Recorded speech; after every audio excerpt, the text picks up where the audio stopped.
You can support this show at patreon.com/ASA podcasting. Dog's breakfast. The wasteland is a post-apocalyptic mess as the sole survivor wanders out, about to see the rest. Nuclear explosions sending out the gamma rays from deep within the core, gross atomic waste. From deep within the core, gross atomic waste. Hello and welcome to the 494th edition of the Fallout Feed. I am Andrew, joined by a flock of my favorite Fallout folks. Today, I've got Jess. What's up, Jess? Hey, Andrew. Greets, everybody. And Ray. What's up, Ray?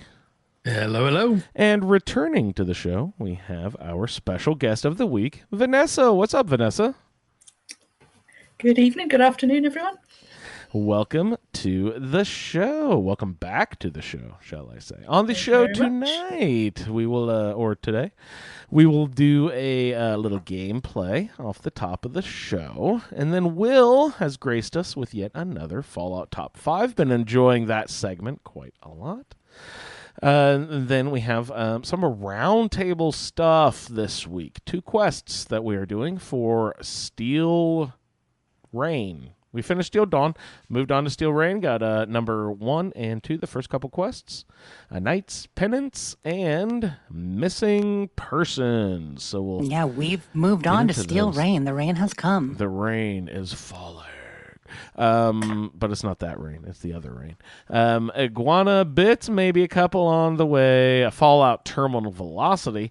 We're on part 2, continuing our adventure from last week over there in Fort Defiance.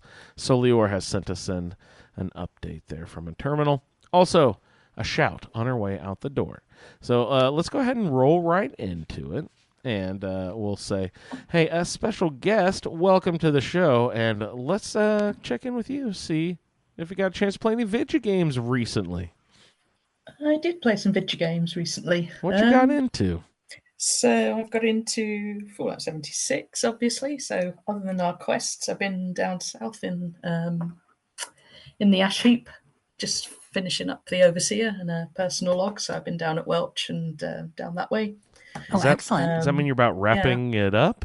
No. How far is the ash heap adventure for her?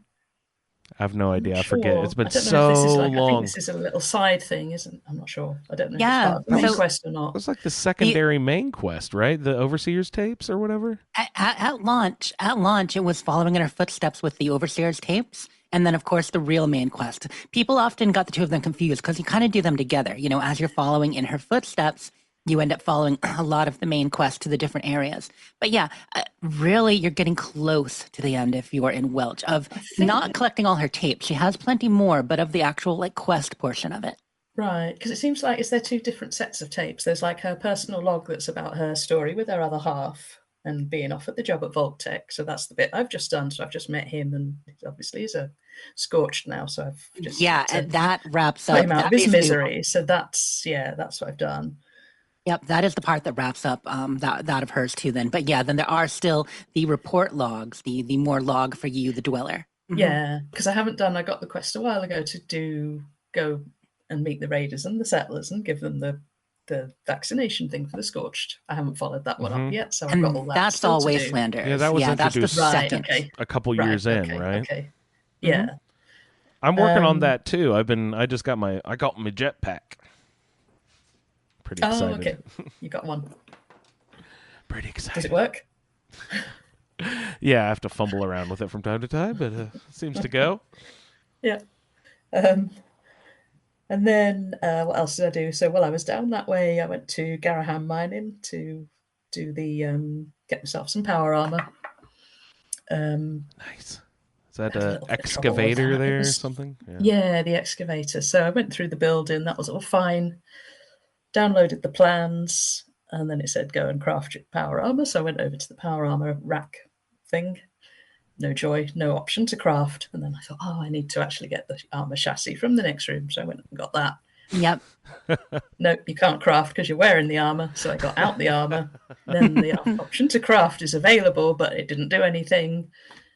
So I got back in, maneuvered around, got back out, same thing, option to craft, but no didn't do anything when I pressed it. So I had to go and Google, and it was because I got out of it, but was standing between it and the power armor station. So it was trying to move it into the station, but I was in the But you're way. blocking Oh. entry. So yeah, so I had to get out, leave it to the side of the station. Then it let me craft it. That's So- interesting that it quite cared. the Usually, complication. usually it just Yeah. like sucks through you and like swings Yeah, around it was- I automatically. don't That's know. funny that had a problem with that.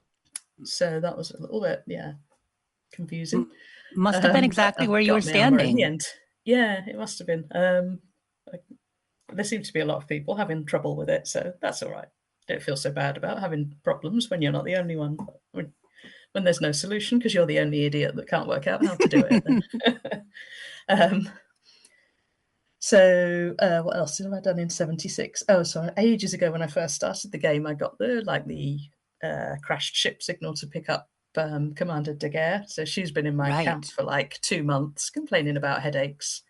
You know, So I that's thought what she I thought I better help her out finally. So That is what she does. It's funny because Yeah. initially I didn't love her because everyone's camp I went to on my own, that's all she was talking about, floating in space forever and headaches. But Yeah. she actually is a pretty awesome character. And, once you start doing her quest line, get to know her, she has a lot going on. What is her Yeah. what is her story there, Vanessa? Remind us what she was in So space, but she's like gone up to also has like space a time before- travel aspect to it or something, right? Yeah, I think she's gone up to space before the war, but in stasis, and then to be woken up when I guess they arrived at wherever they were meant to arrive. But the ship crashed back onto Earth, obviously, and so right. yeah, she was like their last memories were pre-war. So Alright. she knows nothing about the apocalypse and everything. So All right, so not really time I travel, guess from but the- for her it was a time jump at least, right? yeah, Rumpelstiltskin. exactly, yeah. Mhm. A lot of time passed. So obviously she's got these headaches and sleeplessness and this and that from the rude awakening, I guess. And I'm supposed to be helping her find a cure, which I've been ignoring for 2 months, but I've kicked that off now. So I've gone and found I had to find a government airdrop. There's some mansion up north with the cultists. You know what's funny about her Fancy quest manner. line there, Vanessa? Her and Beckett both of those companions that came with Wastelanders, and there are other allies you can have, of course, but they are the two with the full quest lines. Their quest line is technically 2 or 3 times longer than the main quest. Oh, really? Or any of the other quest lines. If you look at their actual quests listed out, now the thing is, a lot of them are pretty simple. Go here, do this, fetch this. They're kind of mostly fetch quests or just clear out things, find an item, kind of update quests. But yeah, I think they have a good 36 20 items steps to long, their yeah. quests. Yeah. Compared to 10 to 12 for a lot of quest lines. Yeah, because I got Beckett's quest popped up when I was down Charleston way, I think. But I Where haven't did done you anything with find that 'cause him? I'm curious if he's always in the same spot or does his location Always. change? Okay. So he's always he's in the crane. He's being held Right. I found him in a by jail cell in the crane. Right. Blood Eagles in that crane, kind of just south of Mount Blair, southeast of Mount This is Blair. my first time in the ash heap this week. I stumbled upon him and a couple other things. It was fun. Yeah. So I think that's about it for 76, other than the 2 quests that we'll come on to. A little bit of a left field one, I suppose, for me, a bit of Planet Zoo. I always get into that at Christmas because all the DLC goes on a deep discount at Christmas. So I always pick up a couple of DLCs and dabble in my zoo. Nice. So Do you have like a long-term zoo, or do you do a new one each year? It's quite long term, but it's not that big. I just add to it little bits each year and do a bit of the campaign. It's like, I guess if you've played Roller Coaster Tycoon or anything like that, it's a similar kind of thing. The campaign is you've either got to build a park on some awkward terrain or take over one that's been mismanaged and turn it around. So I've done a bit of campaign. And then I've got my sort of long-term-ish zoo that's in I can't remember what the mode names are, but it's the one that's got the light business simulation over the top. So you have to make enough money, obviously, before you can buy animals and research to unlock different enrichment things for them and whatnot. But then there's a sandbox mode where everything's unlocked and money's no object. So I was having a little bit of a dabble in that as well. So That's awesome. trying What to are, get, what trying are to get your new wolves animals? to breed. Wolves. wolves. So they weren't in. I think they were in the base game, to be honest. But I've just got them wolves, but they will not breed. They'll get down to it, but they won't have puppies. or cubs, I suppose.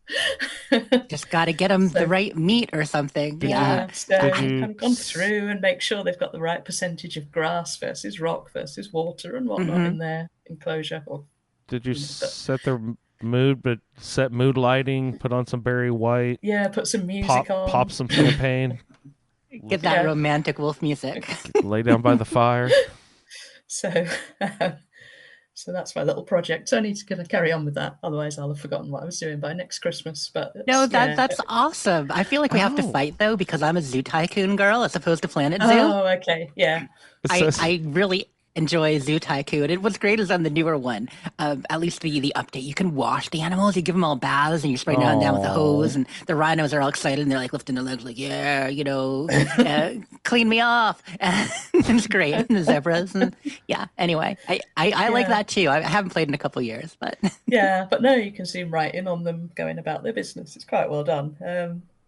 I've never Yeah. actually I've seen this game, but Mo plays a Jurassic Park thing that looks pretty similar to this. I think it might be the same developer. If it's Oh, Jurassic, okay, Jurassic right. World. Yes, yeah, Yeah. right.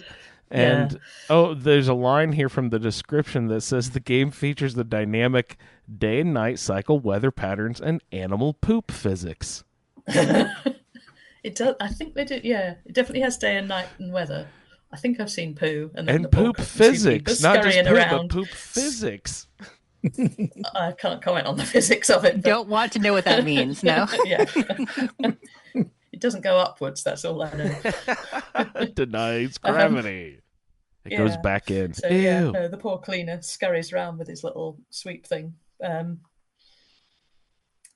Yeah, so my zoo, other than the wolves and some tigers, it's kind of got peacocks and tortoises, and not very exciting starter animals. So it's a work in progress still. Dude, peacocks are awesome. Don't knock Yeah. peacocks. Well, they do breed. They're the best.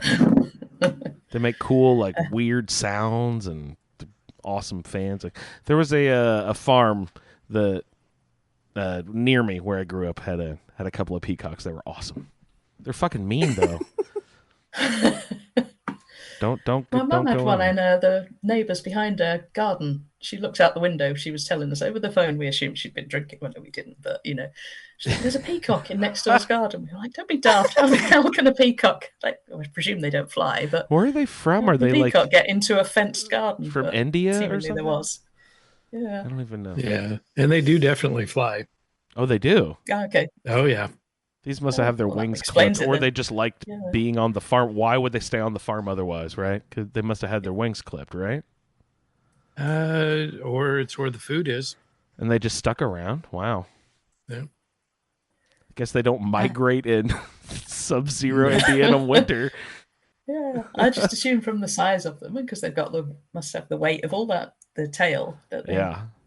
wouldn't fly. I associate them with I just think they're pretty turkeys, but I guess not. No, they're more related to pheasants, I think. I tried to look them up, and I got like all the stuff for CBS, like Peacock streaming service these days. Subscribe to 30 Rock. hmm But so back to the games. Oh, any yeah, any sorry. other gameplay this last month or two? Obviously, some Dragon Age. Yes. The new one? Yes. The new one, yeah, yeah. Did you beat it before Jess did? I know, I'm way behind. I'm in the early See? stages of Act 2. Excellent. So first of all, you guys see, I am not the slowest player out there. She loves Dragon Age too. When did you start though? Did you start right away? Or? I Week started before it when last. it released. Yeah, she started No, yesterday. I And started when it released. And then we started the Roundtable, and so I was sort of flitting between the two. Right. With Fallout 76 being new, that's going to take a lot of your time Yeah, with the round so I did table. get Yeah. right into that. And then the combat, because it's so different to the other games. And I picked Veil Ranger as my class. I don't know if it's a class thing or not, but I found the combat really hard. Mhm. Not really hard, but kind of annoying. The way everyone rushes you, and then once I'm not used to dodging and parrying and all that kind of Right. Yeah. tactical And you're a stuff in thief games, class so- too. If Yeah. you went, because Veil Ranger, I mean, in the Rogue, you can go like dual wielding with blades. You can do more Veil Ranger with bows, or you can do, throwing using traps and tricks and stuff, which I didn't really get into that. But I did a mix of bow and blades, but I much preferred blades. Are you doing more bow Yeah, for distance? I'm Or? doing almost entirely bow, unless Okay. someone gets right in my face. And the Veil Ranger is sort of like, I guess it's high single target damage, but you've got to charge up the bow and you've got to stand still to do Yeah, I that. don't And it's like the hard to charge. stand I don't still. like the Yeah. charge. No, that's why I didn't use my bow as much. And I was bad at dodging. So instead of dodging but keeping facing towards whoever was attacking me, I would just turn around and run. And then once you're on the back foot, it's difficult to get on the front foot again. So the combat was Yeah. slowing me down quite a Yeah, bit. you've probably played Yeah. with the menu and settings a bit, but I mean, obviously you're in Act 2 now, so you've progressed plenty. You've Yeah. progressed plenty, but I like the fact that it does have pretty good aim assist. Like I did put the aim assist on Yes, it high does, for my yeah. bow, and that helped. So, and I I went mean- and found some of the Fenrir statues to get some extra skill points. That definitely Nice. helped. And then I've just this afternoon, I was just mentioning in chat just before we started, I've respec'd it. So I've just gone from Veil Ranger into the Saboteur. Mhm. So I've just did a couple of missions with that this afternoon. So that seemed to be working out well. Good. And you can do a Because good it's- mix of yeah. all of them. You know what I mean? Yeah. Like I found what's funny is every of the abilities you unlock, you get extra ability damage, and then you get the greater passives, you get extra weapon damage for some of Yeah. those skills. So some of them I took even though I wasn't going to use just to get the boost in damage. You know? Exactly. And they're spread all over, like the skill tree is enormous, isn't it? And they're spread all It's a over web, it. So they may have yeah. been things that would have helped me that I hadn't spotted. But like my main skills at one stage were all using momentum. So basically all on the same cooldown. So you can't, you're just waiting and waiting. Right. And when you're Yeah, so that- bad at hitting people, you're not building up momentum to use a skill. So it's just My like a vicious Favorite circle of- skill as a rogue is directly above the middle. I'm forgetting what it is now, but it's the steal a potion skill. So it's Oh, directly above the middle. Go up like Yeah, 2 to pilfer. get that for sure. Yeah, pilfer. Yeah, Yeah, no, I had that. because Yeah, I did you add start that in bleeding, eventually. you get a potion, Yeah. so it heals you. It makes them bleed, and it doesn't use momentum. So I Yeah. love that one. I did add that one eventually. So yeah, so I'm Act 2. So I think I didn't rush through Act 1, obviously, because it took me ages. But I think like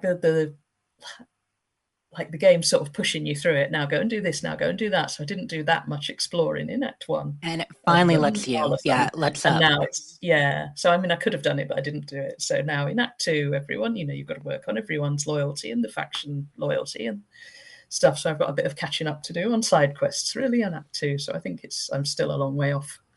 Do you have a favorite companion yet? I think probably Davrin. Davrin is cool. For sure, Yeah. for sure.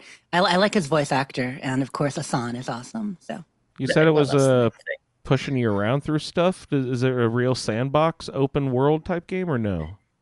It is. It's not. It's not open world like in the same way that Skyrim is, where you can just wander freely. You kind of Yeah. have to travel to different areas of the map, and then once you're there, it's a sort of open, Okay. several mini open worlds, I guess. Yeah. So it's not really.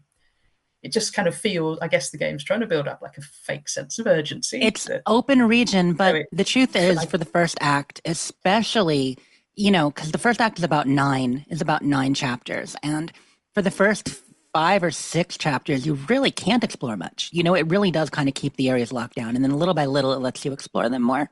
But it's Yeah. not until towards the end of Act 1 that you really can explore anywhere you want. So no, it does push you. I think that actually, it's funny. I think that is one of the things that was hard for some people to adapt to, was how linear the first bit is getting your companions, the couple intro quests and then, meeting Balara, meeting Davrin, all that. Yeah. So I've tried to avoid spoilers, but I do know because I was going to romance Harding. Well, I have started that off, but Davrin turned out to be my favourite companion, and I have failed to avoid a spoiler that says I've got to choose between them at the end. Oh, no. Someone's- Oh, yeah. Someone's got to die. that is a thing that there will come a time when you need to choose between them. But yeah, just be careful with whomever you're romancing. That's all I'm going to say. Yeah. At the very end. At the very end. Yeah. So that's about it. I think I put on the notes a bit of Starfield tinkering. So I only played Starfield on Game Pass when it came out, and I sort of thought, well, I'll probably buy it on PC when the price drops in one of the sales. And I didn't realise on Game Pass I wouldn't be able to play Shattered Space. I just that got released. I booted it up, ready to play, and it's like, oh, no Shattered Space for you. No, Game you'd Pass have to for you buy today. it. You'd have to buy Yeah. it should you want it. Mm-hmm. So I bought that in Steam sale over Christmas. So I've just been chucking a few mods in. I haven't restarted it yet because it's too much with Dragon Age and Fallout 76 going on, but just pulling a few mods together essential things like not having to do the temples again. Because I did the whole game on one character, and I never I never went through the Unity because I thought there's no way I'm doing those temples all over again. But I don't blame you. I don't blame you. I'm amazed at the people who've gone through like 13, 20, 80 times. You know, Yeah. it's like wow. So I'll kick that off again at some stage, but I need to finish Dragon Age and Fallout 76. Well, I guess you never finish Fallout 76, but you know. Sure you do. It finishes you, to be honest. Yeah. You know, you can eventually run out of quests. A number of us, hit that point several times, but yeah. So that's about it. Actually, that's not all this week. That's over the last couple of weeks, to be honest. But that's what I've been playing lately. Sounds good. I'm gonna check out that zoo game actually. Ray, you just got back on a nice long country drive, a leisurely trip across the American South. Did that go well? Trip okay? Super smooth. You know, nice weather the whole way. It was great. And you got negative temperatures following you, right? Chasing you all the way across the country. Yeah, and all the rain was south of me, so I wasn't good. too worried about that either. So, now I got home and, you know, got my computer set back up, and I had a lot of catching up to do. Did you leave your power cable in California, I hope? No. That would have been the best. It was, now I have a spare for my soundboard, so I don't have to worry about that anymore. part of me wondering if you should have left the spare in California, though, just in case. That might not have been a good idea. No, it'll live in the. I have a box that has all my extra sound equipment in it. So now, along with my extra digital switches and cables and everything else, I've got a power cord for my soundboard. You know, and there was much rejoicing. There was. We're So excited. I jumped in and finished up the No Man's Sky Aquarius expedition. So that's the fishing one. I was going to say lots of water and fish stuff, right? Yeah. Was it harpoon fishing, you said? What was it? No, fishing pole. Oh, fishing pole. Okay. Yep. I had, while I was in California, I had started a new Skypothesis build for Skyrim called the Briar Witch. So I played some with that because it's fun. So, okay, that would be the Briar thing is those Forsworn, right? The Briar, what is it? Yeah, it doesn't really have anything to do with that. Oh, okay. Sorry. Yeah, the Briarheart is what you're thinking of there. There you go. Yeah. And then I got my 76 quests done. But, 2 days worth of work, not bad. Not bad for a world traveler. Well, I mean, California is another world, but I mean, it's completely cross country. It's about as far as you can go. It was staying in a single country, almost. Yeah. Sea to shining sea. Could have gone to Savannah. That would have been coast to coast. Mm-hmm. But yeah. So fortunately, it was a nice, smooth trip. I had a good time while I was in California. Was completely away from all the fires, so that never entered into anything except interrupting my dad's Jeopardy recordings. Was he pissed? Yeah, they got preempted. Nah, it's always interesting. So one of the first jobs my dad had out of high school was working for the Forest Service. So he drove a fire truck and up in the mountains around the area where we lived. And so he's got a lot of experience with firefighting techniques and all the stuff that these guys go through and everything. Was he that guy who's like dissecting all the shows, like, oh no, that's not really, they shouldn't do it that way. Here, this is the way they should really do it. Or the doctors who watch medical shows are like, oh, that's bullshit. That's not what they're doing at all. They have no idea what they're doing. Yeah, I've never watched a firefighting show with him, so I'm not really sure. I'm sure he would roll his eyes. Yeah. But then again, he's looking at it through his experiences in the late 50s. Right. Yeah, now they're dropping different chemicals and stuff on. Yeah, he has a picture of a plane doing a water drop on a fire that he was working, and it was a biplane. That's fucking cool. So, but yeah, so it was glad to be home, getting settled in, and probably the worst thing about playing on the computer at Dad's house is that where I was set up, there was an entire wall of windows, and he's got 13-foot ceilings and lots of sunshine. So it was so freaking bright. It's not the cave you're used to. It's just And so I had to wear a hat so that I could get up close and have the hat block so you could my see view your screen. of anything but the screen. It was definitely not gaming optimal, but it was a good visit. So nice to receive back to the cave. Yep. Beautiful. You ever have trouble flip-flopping between Starfield and No Man's Sky? Do you have like muscle memory oops? Yeah, there's certainly different key bindings, and I don't really remap anything because there's just too many games with too many different key maps to try to get them all lined up the same. How you do it. So the hardest one with No Man's Sky is Stalker 2 because they both make use of the F key for completely different things, and so in Stalker you use it to pick stuff up and interact with things. In No Man's Sky, you use it to scan. So I was constantly going in, and scanning stuff. No. I wanted to pick it up, not scan it.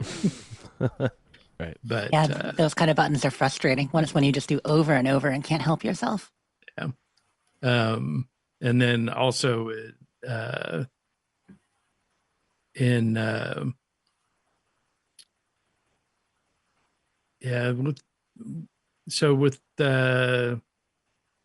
with Starfield, Fallout, and Skyrim all having, essentially the same, that whole thing is similar. Yeah. Yep. So, and unlike Ray, I remap them to be even closer when possible. Like going back to playing Fallout 3 New Vegas, I map it as close to 4 and 76 as I can.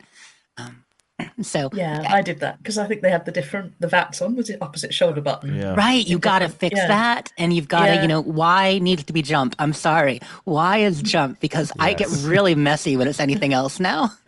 Yeah, I might do the same thing if I was shackled to a controller. Oh, that's true. You have more buttons. Shackled, he says. I do wear it in a handcuff wherever I go. That was my make and play with the Lego games. The jump is on the bottom, is like the X instead of the Y. It's like, it drives me nuts. Yeah, no good. Hey, Jess, did you have a chance playing the video games this week? Did you finish any other games? Did you complete any other feats? Knock any other I got a few games things out? done. Well, as you know, I had been sick, and by the way, I'm feeling a lot better. Right. So Oh, yay! Thank Yay. you for Not getting 100%, better. How you doing? Still I'm coughing up doing stuff? much better. Yeah, not 100%, but getting there. But because of Good. that, I will admit, I got into a bit of a, after finishing Dragon Age a week and a half ago, I decided, yes, I'm going to game, but I wanted to catch up on some shows. I'm like, I just want to do passive stuff. I want to be sick. I want to sip tea, and I Yeah. want to watch stuff. So I've actually been heavily catching up on Star Trek. Oh, nice. Which one? Star Trek Discovery. So it's the Is that it's the the new one? stuff. Right. Yeah, okay. because I hadn't watched any of the new stuff really since around 2020. And it's funny, longtime listeners or, friends know that I tend to, Star Trek is comfort shows for me as much as Doctor Who, if not more. And I usually, I watched Voyager, DS9, or Next Generation over the winter. It's just kind of a thing. It's one of those trends you start to recognize in yourself over time. And just like you play, people want to play Skyrim every November, December, same kind of deal. January, I seem to watch Star Trek. And I kind of just realized that this year. I'm like, wow, I really do every year. But catching up on Discovery, which I have to say, after the first season was a little bit iffy, but pulled me in by the end, and second season was good. I've gone through third and fourth season over the last week and a half, and it actually got quite good. So I'm enjoying that. And I know Jen has said many times that Strange New World, or whatever the one with focusing on Captain Pike is really good too. So I'll watch that next. I want to watch the cartoon that goes on about the bowels of the ship. Whatever that one is. Lower Decks. Yeah, I want to watch that one. Yeah, it looks funny. It looks fun. I've seen plenty of ads for it, but I haven't watched it yet. I flipped back to 2 shows ago, Jess. Did I ask you about your comment about Skyrim and Lord of the Rings being Christmas games and movies? Did we talk about that? Okay, good. I just wanted to be we sure. talked about that a little bit because it really is Skyrim, Lord of the Rings, all that. It's tradition for so many. I don't know, so many people I know. Winter, Christmas, yeah. Mm-hmm. I think especially Lord of the Rings, because of how long the extended versions of the movies are, they become a good holiday thing. Like, I've got 3 days off. Let's watch Lord of the Rings. 3 days. Ugh. I don't know if you can fit those movies in 2 weeks. You can fit them in a day if you try hard enough. My God. It's only like 9-10 hours of your life. No big deal. The extended editions, too. Yep. Well, and the behind the scenes features, because you got to watch all the Weta Workshop specials and, take a look at how they built things and the models. And yeah, I love the extended versions. Anywho, so TV took away from my gaming time with Star Trek. That was what I was vibing with. But having finished Dragon Age, I miss it already. One of those things where you live in a game world for a couple months, So I was hanging out on a headset with some friends playing Dragon Age. So I'm still playing Dragon Age vicariously with friends. You're listening to playing the myself. Dragon Age. Yeah, we're talking through the romances, talking through, the companions and some quests and stuff. That's hilarious. So just silly. You can always replay. I can't. Yes, I could. But I really, first of all, I did 100 to 100% it, which was because I knew I wasn't going to play again for a while. Yeah. When a game is that long and you really want to do everything, it's good to kind of exhaust it. But also, a lot of people finish and go right back into a second or third playthrough. And I totally get that with Dragon Age. And I have done that. I did that with Dragon Age Origins for sure, out of all of them. And I've done that with other ones. But it just, too much time. I have to play Fallout London, plenty of other games to play. Yeah. But so anyway, done with Dragon Age. Starfield, I've actually gotten in and reworking my character with a number of mods. Now that mods are more achievement friendly, I went and invested some money in picking up more of the paid mods and, deciding a few things to try and like. So I'm playing with that. I'll report back on that more over time. But what sort of thing were you checking out? Oh, honestly, there are just a number of them. There's the Argos Extractors mining mod, which seems like a pretty cool, got some story involved, got some neat new mechanics. There's a mod called The Veil, which is a combination quest and companion mod. A few things like that are more quest-based on top of, because mostly when it comes to mods, unless I have a goal, I'm only adding things that, change textures, quality of life, and just kind of expand the game on a, mechanic sense, in graphic sense, as opposed to new quests. But I wanted to try a few of those, so I'm getting in those. And of course, we've got the Doom that came out. I know Sillior and a number of friends have already played the Doom mod for Starfield. You got that. You got the Perfect Recipe one that came out for Thanksgiving. That was a lot of fun. I mean, they're still adding plenty. The Trackers Alliance, I hope that they add more because we've only got. There is another. So I believe verified creators have come out with a quest or two related to the Trackers Alliance, but we've only got the 2 official ones from Bethesda, and I was hoping that they would do a few more as time went on, because I like that whole system. But Ray, you did the 2 Trackers Alliance, of course, right? The original one and the Vulture. There haven't been any others, have there? I have not done any of the creation mods. Oh, okay. But you've done the basic Trackers Alliance stuff that's in the game, Right. but you haven't done the any of the downloadable quests related to it. Did you do Escape?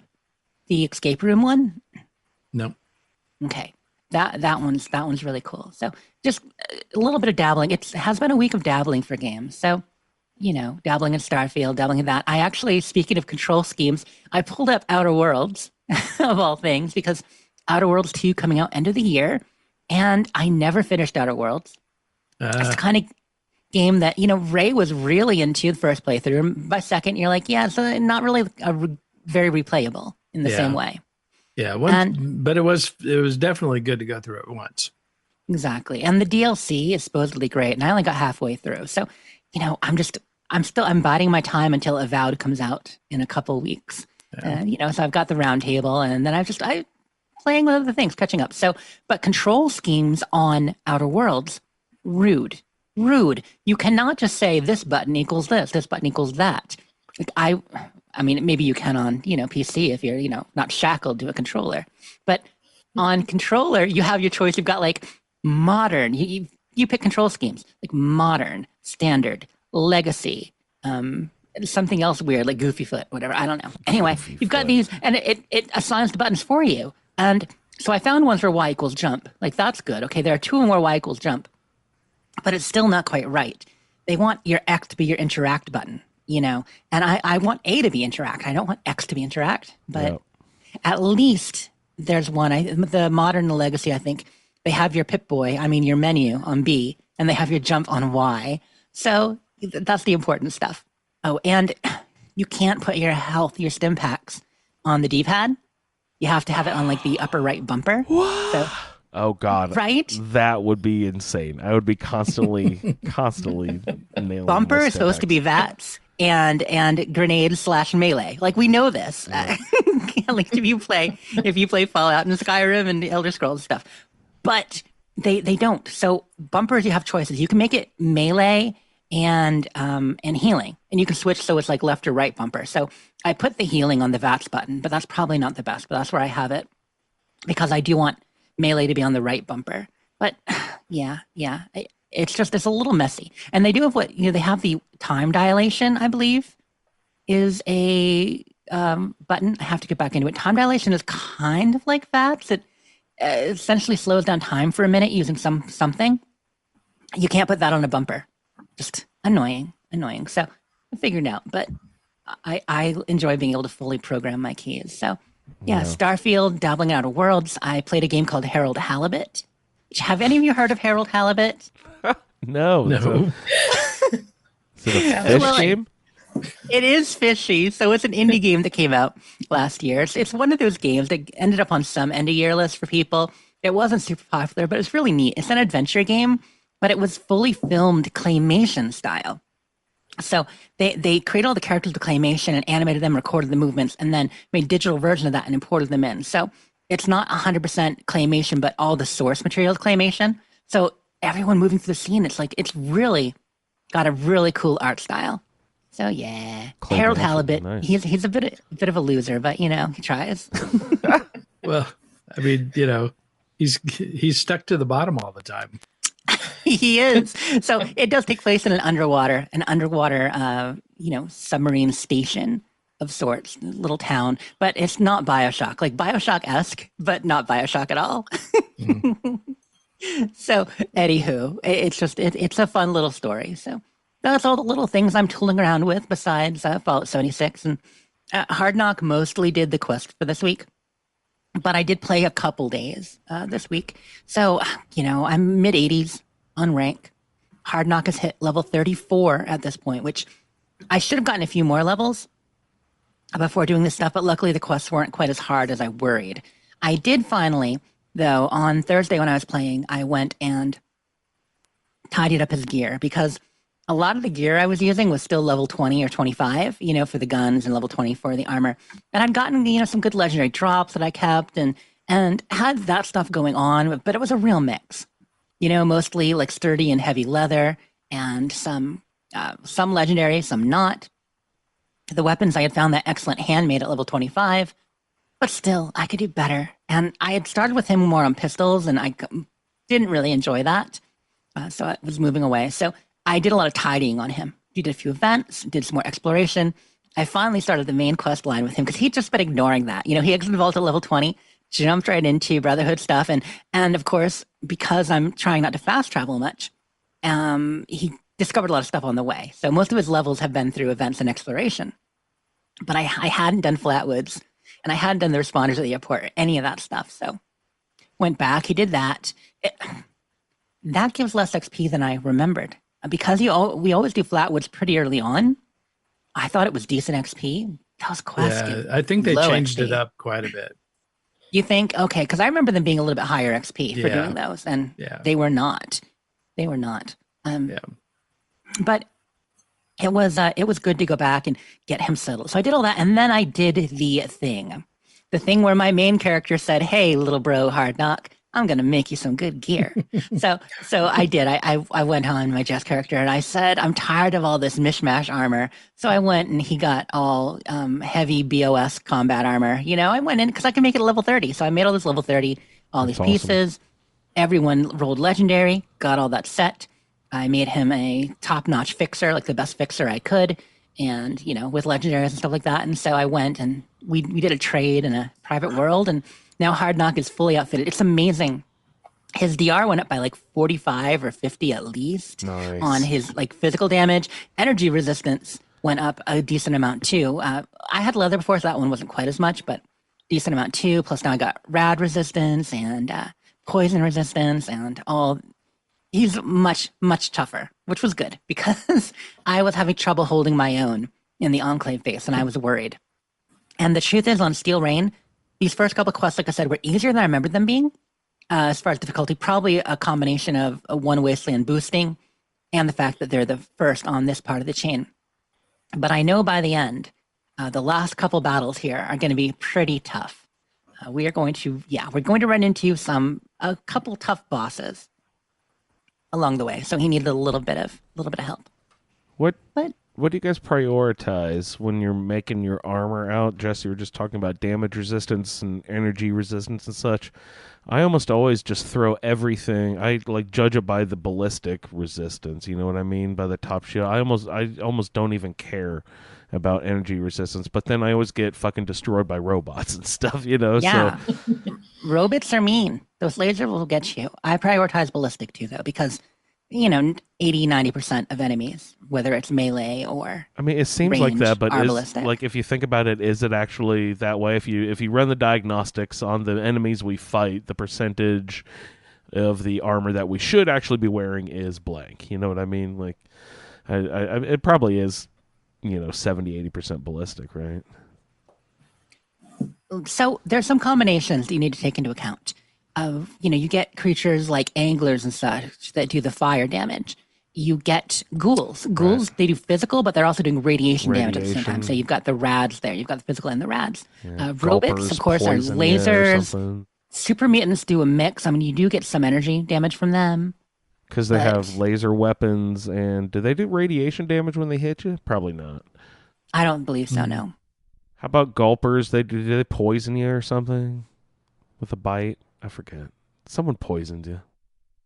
Yeah, scorpions for sure. Oh, there you go. Right, yeah. Mm-hmm. Yeah, there's a lot of little bonus damage from creatures, but as far as straight energy, there aren't that many laser-using enemies. You get laser turrets are a big one that'll get you, especially on some later Wastelanders missions.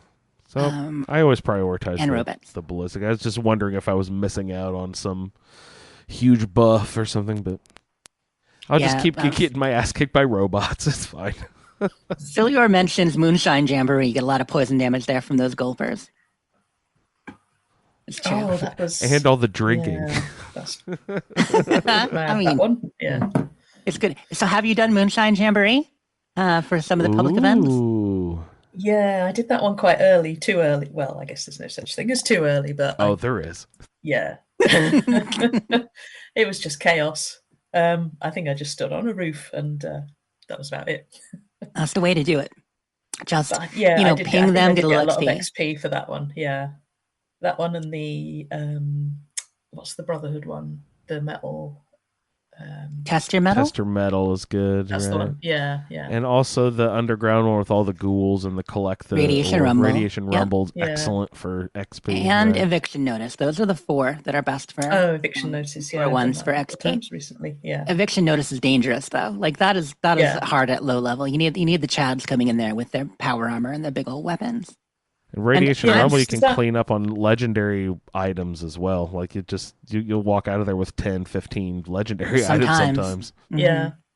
Yeah, at least 4 or 5, but sometimes a lot more. And 'Cause I can you do still avoid like the uranium radiation fever.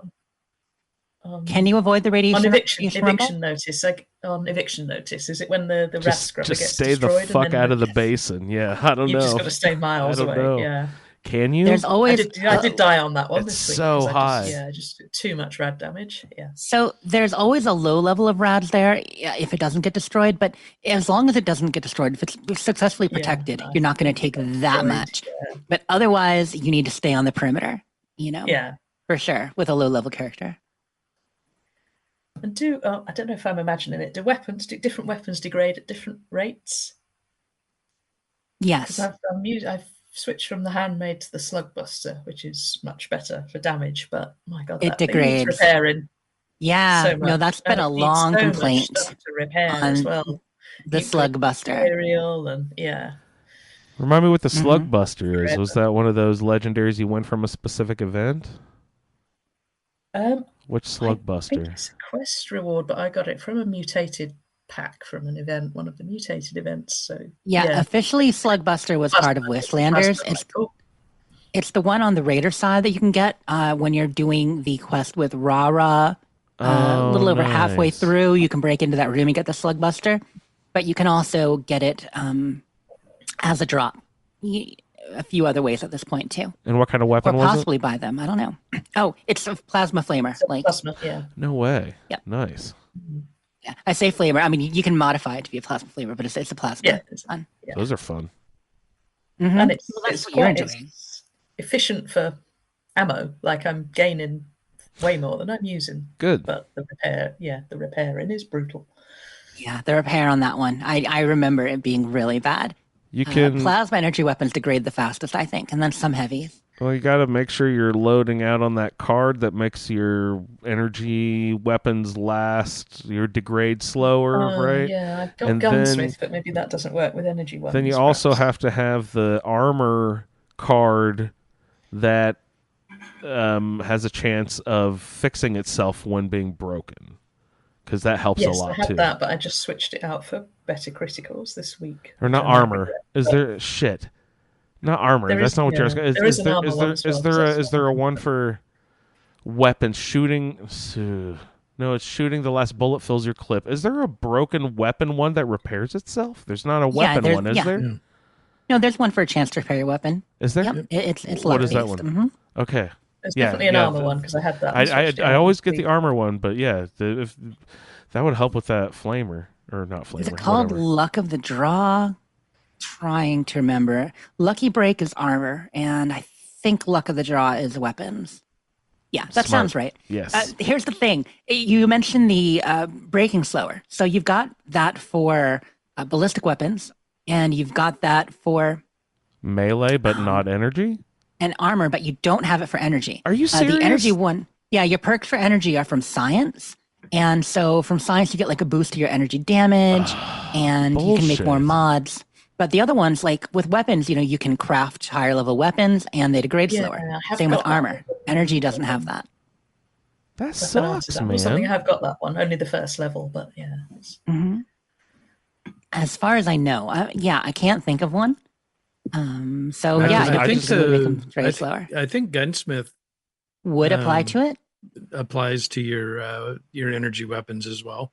Well, that would be good then. That would be good if that's the case. Yeah, science makes them stronger, and batteries included makes the Ammo way lighter? less. Right. Yeah. Mm.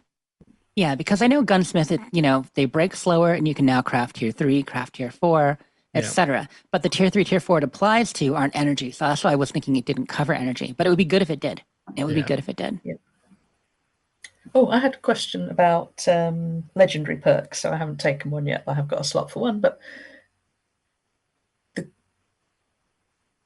if you're leveling, I mean, I doubt I've got enough coins to level them up. But do you need slots to level them up, or say you will to level one up to level 5, for example? But it's just one level 5 card. Does that just need one slot, or does that Yeah, the require Only 5 one slots? one slot. Mhm. You can level Yep. it up as much as you can.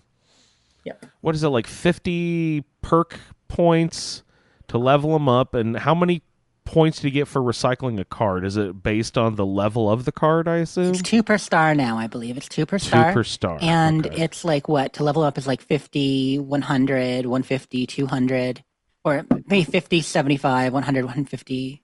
Yeah. Anyway, it doubles. So it's only 50 for the first, and then it gets higher each time. I actually need to look at that. Thank you for mentioning that, because I probably have a ton of cards that I haven't opened, and I haven't assigned a legendary perk for, ages. So I probably Definitely scrap them. Definitely Yeah. scrap them and get those legendaries scrap open. and get Yeah. some more legendary levels. Yeah, smart.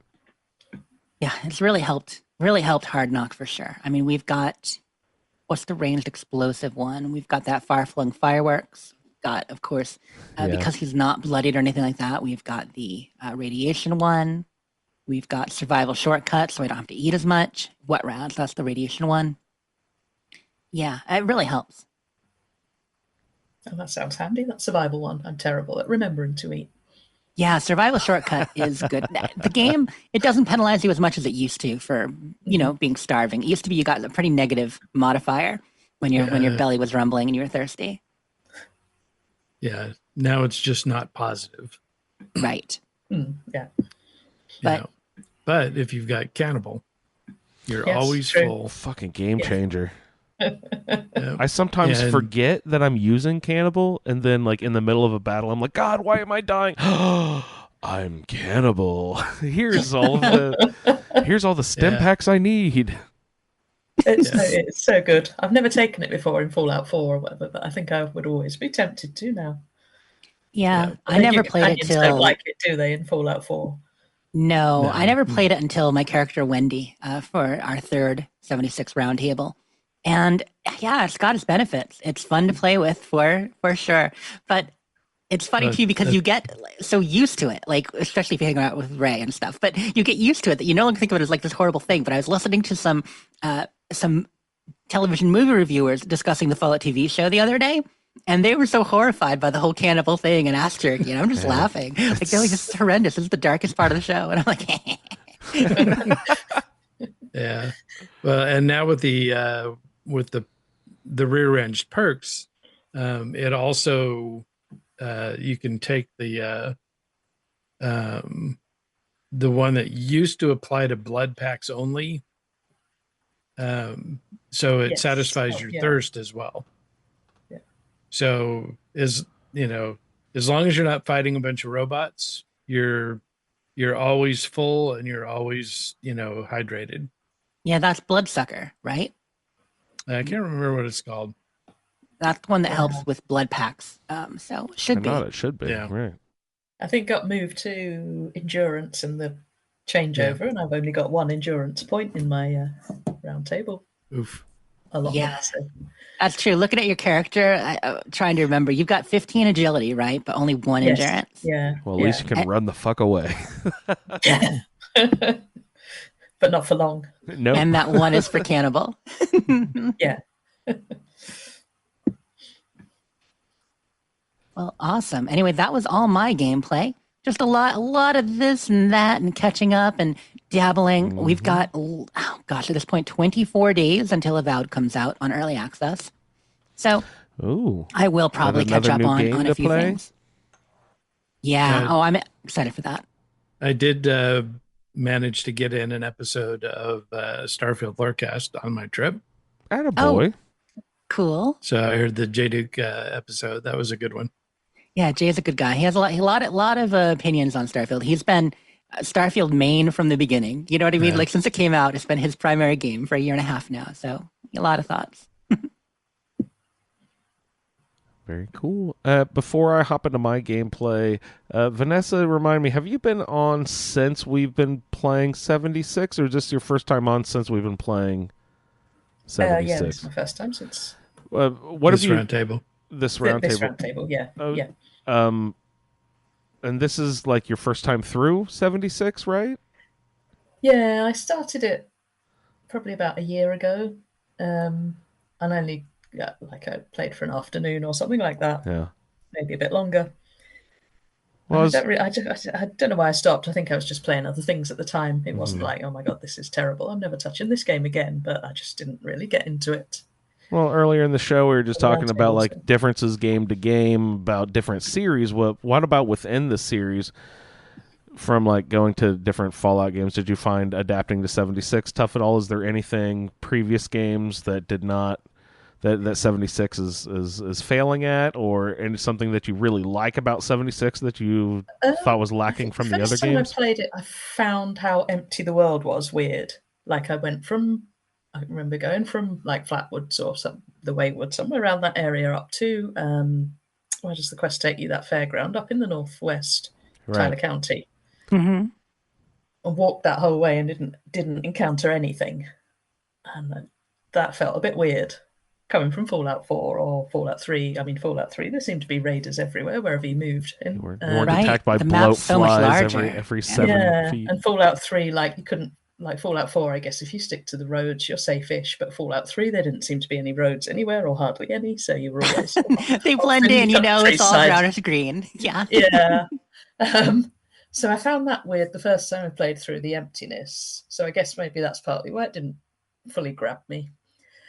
But then this time, completely different. Same thing. I was in Flatwoods again, and it was raining, and it was nighttime, and it was quite atmospheric, and like you sort of did, was how you'd imagine like a post-apocalypse world, I guess, to be. But no, I think it was maybe the lack of NPCs and the emptiness that made me sort of put it aside a little bit the first time I tried it. But in terms of no, I mean, I guess it's fairly similar to Fallout 4 in terms of like the feel of it, the controls and stuff. It's kind of brighter, isn't it? It's more colorful. I used to think more colourful. that they were the exact same, that it's the exact same system, the same game, blah, blah, blah. When I play Fallout 4 for a while, you're like, oh, this is so bright and colorful. And then you play Fallout 76 for a long time, you're like, oh, this is so bright and colorful. But when you play 76 and then go back to 4, then you're like, oh, 4 looks kind of dull. Yeah, So it's they're kinda very drab. very different. It's partly the change in lighting systems and also the different environments. Right. If you're playing in the Toxic Valley or the Ash Heap, it's much more destroyed, and you get Yeah. more of those vibes. But certainly the forest is significantly more colorful, and the way the lighting works. You can download 76 style lighting mods for Fallout 4. And it does changes the color saturation and how bright the sun is and such. And it does make it feel a bit more like 76. But even then, it's still not as colorful. Do you remember I think- after one update where everything looked oil slicked, Jess? Do you remember when that happened? Yes. Well, I mean, because we've had that in the shelters for a long time. That was a real thing in some shelters.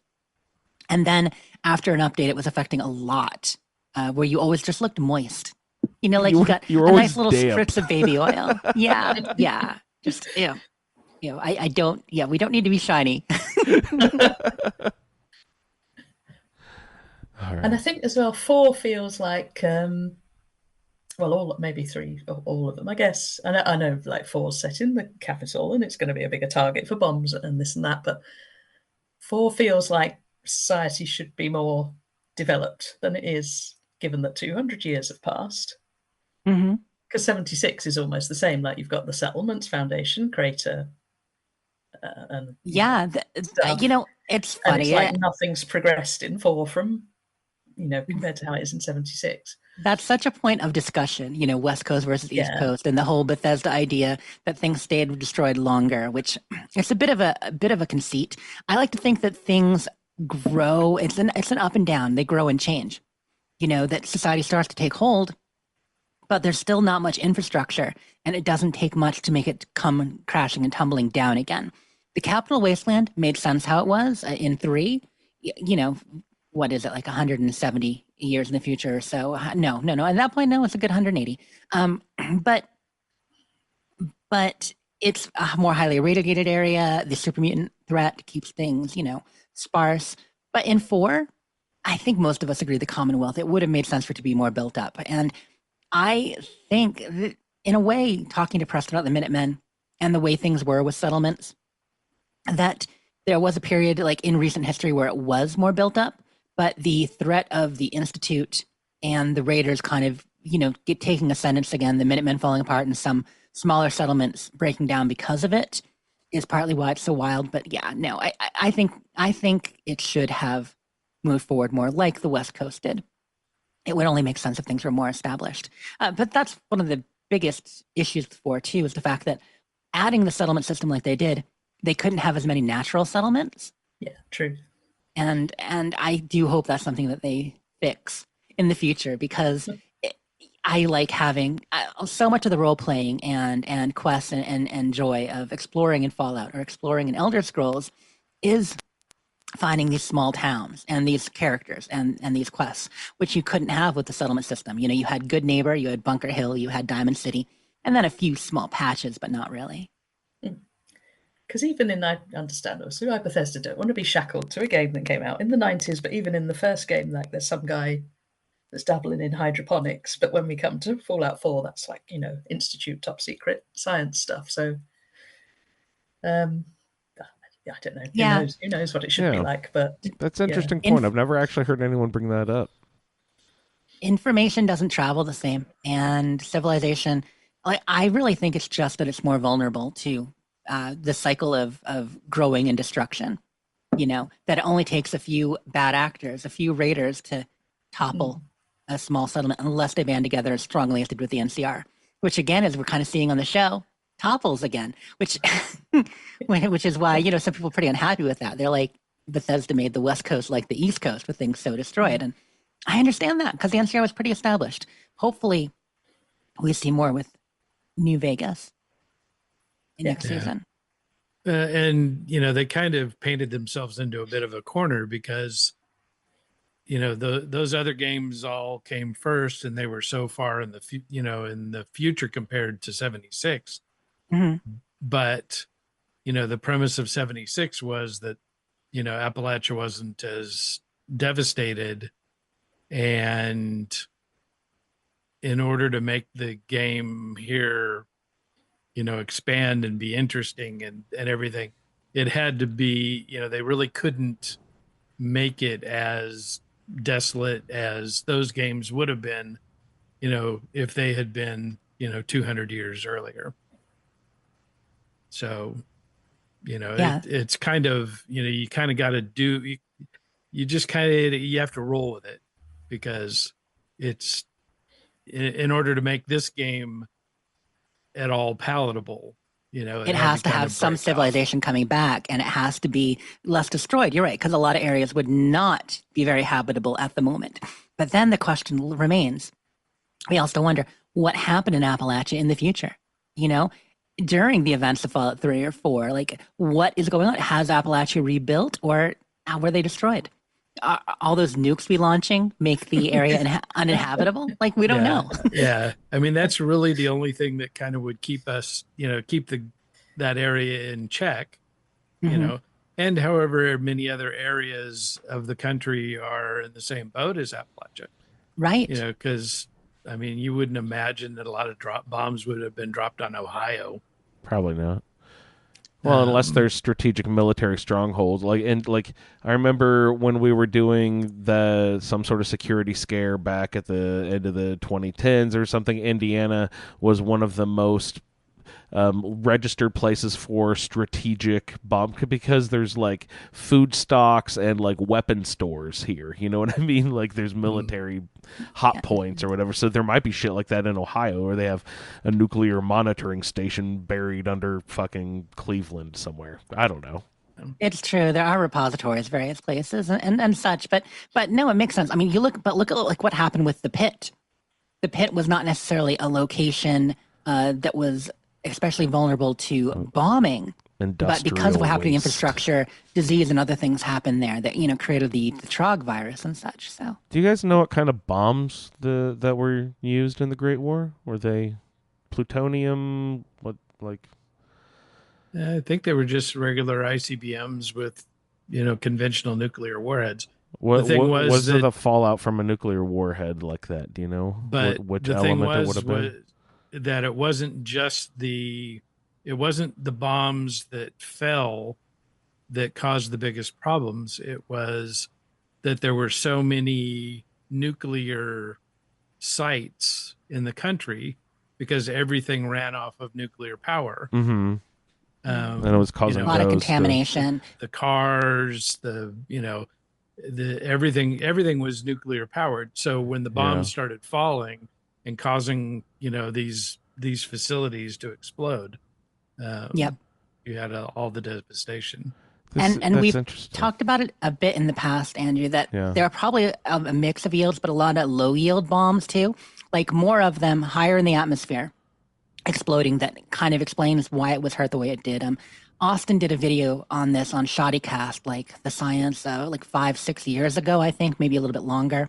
In the Fallout Bible, they're described as mostly 250 to 500 kiloton yield bombs, if I remember correctly. But some of them are, of course, bigger. You look at like the Glowing Sea, unless there are multiple. Like there are some that are a lot larger. Yeah. And there was a nuclear facility in the Glowing Sea too. Mm-hmm. So they bombed that, and then that caused the issue, right? Okay. Beat up by a death claw, you can go to that facility. Right. You look at the ash heap. Like the issues with the ash heap in the Toxic Valley were caused by industry there. Like, nuclear fallout and stuff like that had an effect, of course, but a lot of it was human destruction. On top of that we couldn't be recovered or repaired from at that point because civilization had collapsed. It's interesting. I'm looking at a chart here of half-life of radioactive elements, and and I know a lot of bombs had a different combination of different radioactivity, but I didn't realize that some of these are so fucking short. Like some of them have half years of like 7 years, whereas plutonium has 24,000 years. So it really depends on what kind of elemental fallout they have, whether that area could be resettled. So if DC was bombed with a certain kind of warhead that had a certain kind of fallout, but California had another kind of bomb that had a different kind of fallout, then they could totally be resettled at different rates. You know what I mean? That's pretty cool. So speaking of nuclear fallout, how about your gameplay, Andrew? Did you get to play any yourself? No Fallout. Kidding. I played a little bit of, I did our Roundtable stuff, of course, but really a lot of my gameplay was spent with Mo. We were still playing games he got for Christmas. There's a Grinch game that came out we sort of mentioned before, and we've been playing a lot of that in the evening. It's totally like a little kid game, but we've been having a lot of fun with it, and watching the Grinch movie after we turn the games off for the night, and if we eat a little dinner and watch some movies before bedtime. So we've been having a real good time with the Grinch game. I'm glad you enjoyed that. It's great. And it's very. He keeps saying how, this is such a Mario ripoff and yada yada, and I was just like, well, yeah, that's probably one of the more influential side-scrolling platform games that exist, is that Mario. But I was thinking, what is the first platformer, or the first side scroller, like Pitfall and stuff like that? But what was the first game that taught you to stand like this and move a person across the screen and jump from I don't know, things? Donkey Kong, Yonka could have been, right, climbing up and side to side there, maybe. Yeah, sweet. Yeah, Pitfall's a good one. I don't know. But he was just like, oh, this is such a Mario ripoff. But it's we're having a real good time with it. And it's loosely a 2-player game. It's mainly 1-player game and a sort of half companion where I can be Max and follow Mo around, and I can go out and get presents and stuff. And the premise is you go to all the Who's and you're breaking into their houses and stealing their Christmas presents, of course. So we're about halfway through the game, I think. So I'll report back when see how it goes, giving all these presents back that we're stealing right now. Having lots of good fun with that. The other, Jesse mentioned you were returning to some television watching. I also got you were kind of talking about your seasonal watching, and I think I just burned through Game of Thrones after the Christmas season. I seriously ripped through like all 7 or 8 seasons, whatever it is. No way. And, How do you watch so much? That's a lot. It's just on in the background. I really don't sit and intently watch. It's just like when I'm folding laundry, when I'm like doing stuff, I have it on. And sometimes I like put it on before I go to sleep and then wake up 7 episodes later and it's still playing. I'm like, oh, okay. I mean, that's YouTube for me. I watch hours and hours of YouTube a week. So. Yeah. So, so I burnt it, but then I was thinking, you just mentioned, I was like, wait a second, I did that last year, and I think the year before that too, immediately after Christmas. Like that's my time to watch Game of Thrones. Like I don't know why I do that, but yeah, I think that's a pattern I've formed. But that's funny. But anyway, I finished that, so I needed a new show to watch. And this is really funny too. But so I picked. I've been mentioning that I wanted to watch the Fallout show again, so. I made a trip through that. I burned through that already. The whole 8. Was it only 8 episodes or was it 10? I don't remember. For what? The Fallout. But you did rewatch. Yeah, I did just burned through that. I wasn't intently watching, but like one of the things that struck me most was the scene when she got married. Lucy got married, and she was with her new husband in the vault, and she was Best like, night of his life. This guy's a little fishy, she's like, a little bit. You could tell, like, oh, okay, whatever, let's go roll with this. But like, she knew something was wrong when he wiped his dick on the curtains. You know what I mean? I watched her intently. Yeah, she was like, there was a level of class that just went very Yeah, wrong. that is a sign that something's wrong, I think. And I thought that was so funny that like I was just noticing lots of tiny little details all over the show that I didn't notice the first time through, and all sorts of great stuff.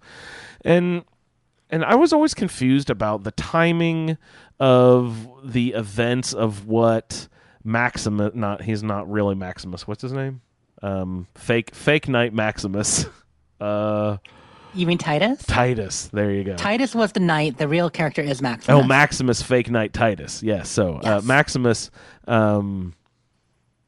his timing of like, I just thought, what the hell is he talking? Is he part ghoul? Like what because the bombing he's talking about is not the same bombing that she's talking about. And for some reason, for a while, I was thinking they're all talking about the same bombing, and her coming out and realizing that they were left out of the repopulation process, that was also that hit really heavy this time? It really hit heavy this time that didn't hit the first time, and I was like, oh, okay, so like that's there's the just entire lots focus of their life and training. Yeah. Right, yeah, there's just, it hit different this time after I've watched it a couple times and in quick succession, and then it's been a long time, played a lot more Fallout, digest stuff, watch it again, but it's just great to.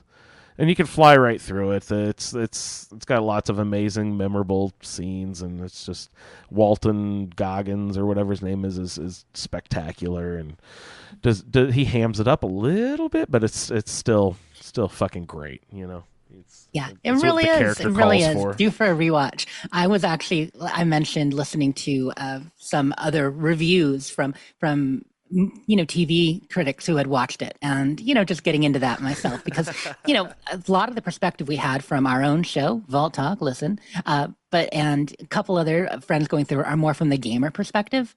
So it is fun to listen to it from a TV reviewer and movie critic perspective, especially with it Absolutely. coming up for Emmys soon. They were nominated for like 17 Emmys or something. Amazon's been pumping out that a lot. They're like their kudos and stuff. I was like, holy shit! So I wonder what the categories were. Probably lots of production ones and all that, But I had no idea. That's pretty awesome. When do all the award season happen? I thought that it would have already been out for a full year. How long has the show been out? It came out in April of last year, so it's not been out a 9 year. months now. Yeah, it's been 9 months now. Time flies. But let's see. It's got outstanding emerging media program, outstanding music supervision, a couple others. Mm-hmm. How did they do the power armor?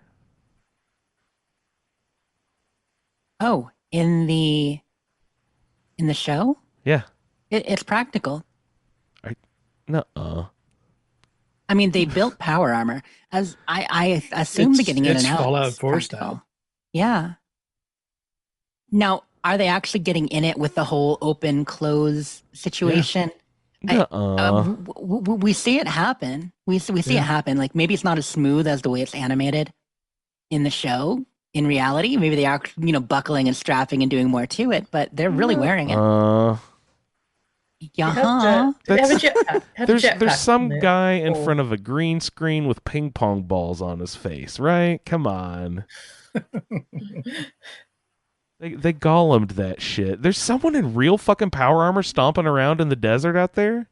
Yeah, we've seen it. We've seen plenty of pictures. Yeah, that was the whole thing about Nolan's vision was he likes practical effects. That's amazing. How they do the as opposed sticking out to CG. How does just sticking the hand out, crushing the fucking dude's head like a melon? That's amazing. Yeah, Holy I mean, shit. obviously that stuff is CG, but no. So going through, like, I just pulled up an article from The Gamer, and during the, because they were doing all the press junkets around release and stuff like that, and so they're talking here, and Aaron Moten, this is a quote from Aaron Moten, he says it's exhausting to wear and wasn't very flexible to move around in while filming. No fucking way. They had like 5 suits. Now to be fair, he's wearing partial for a lot of it. Excuse me. And he says, quote, our stunt performer Adam Shippey wears the full hero suit.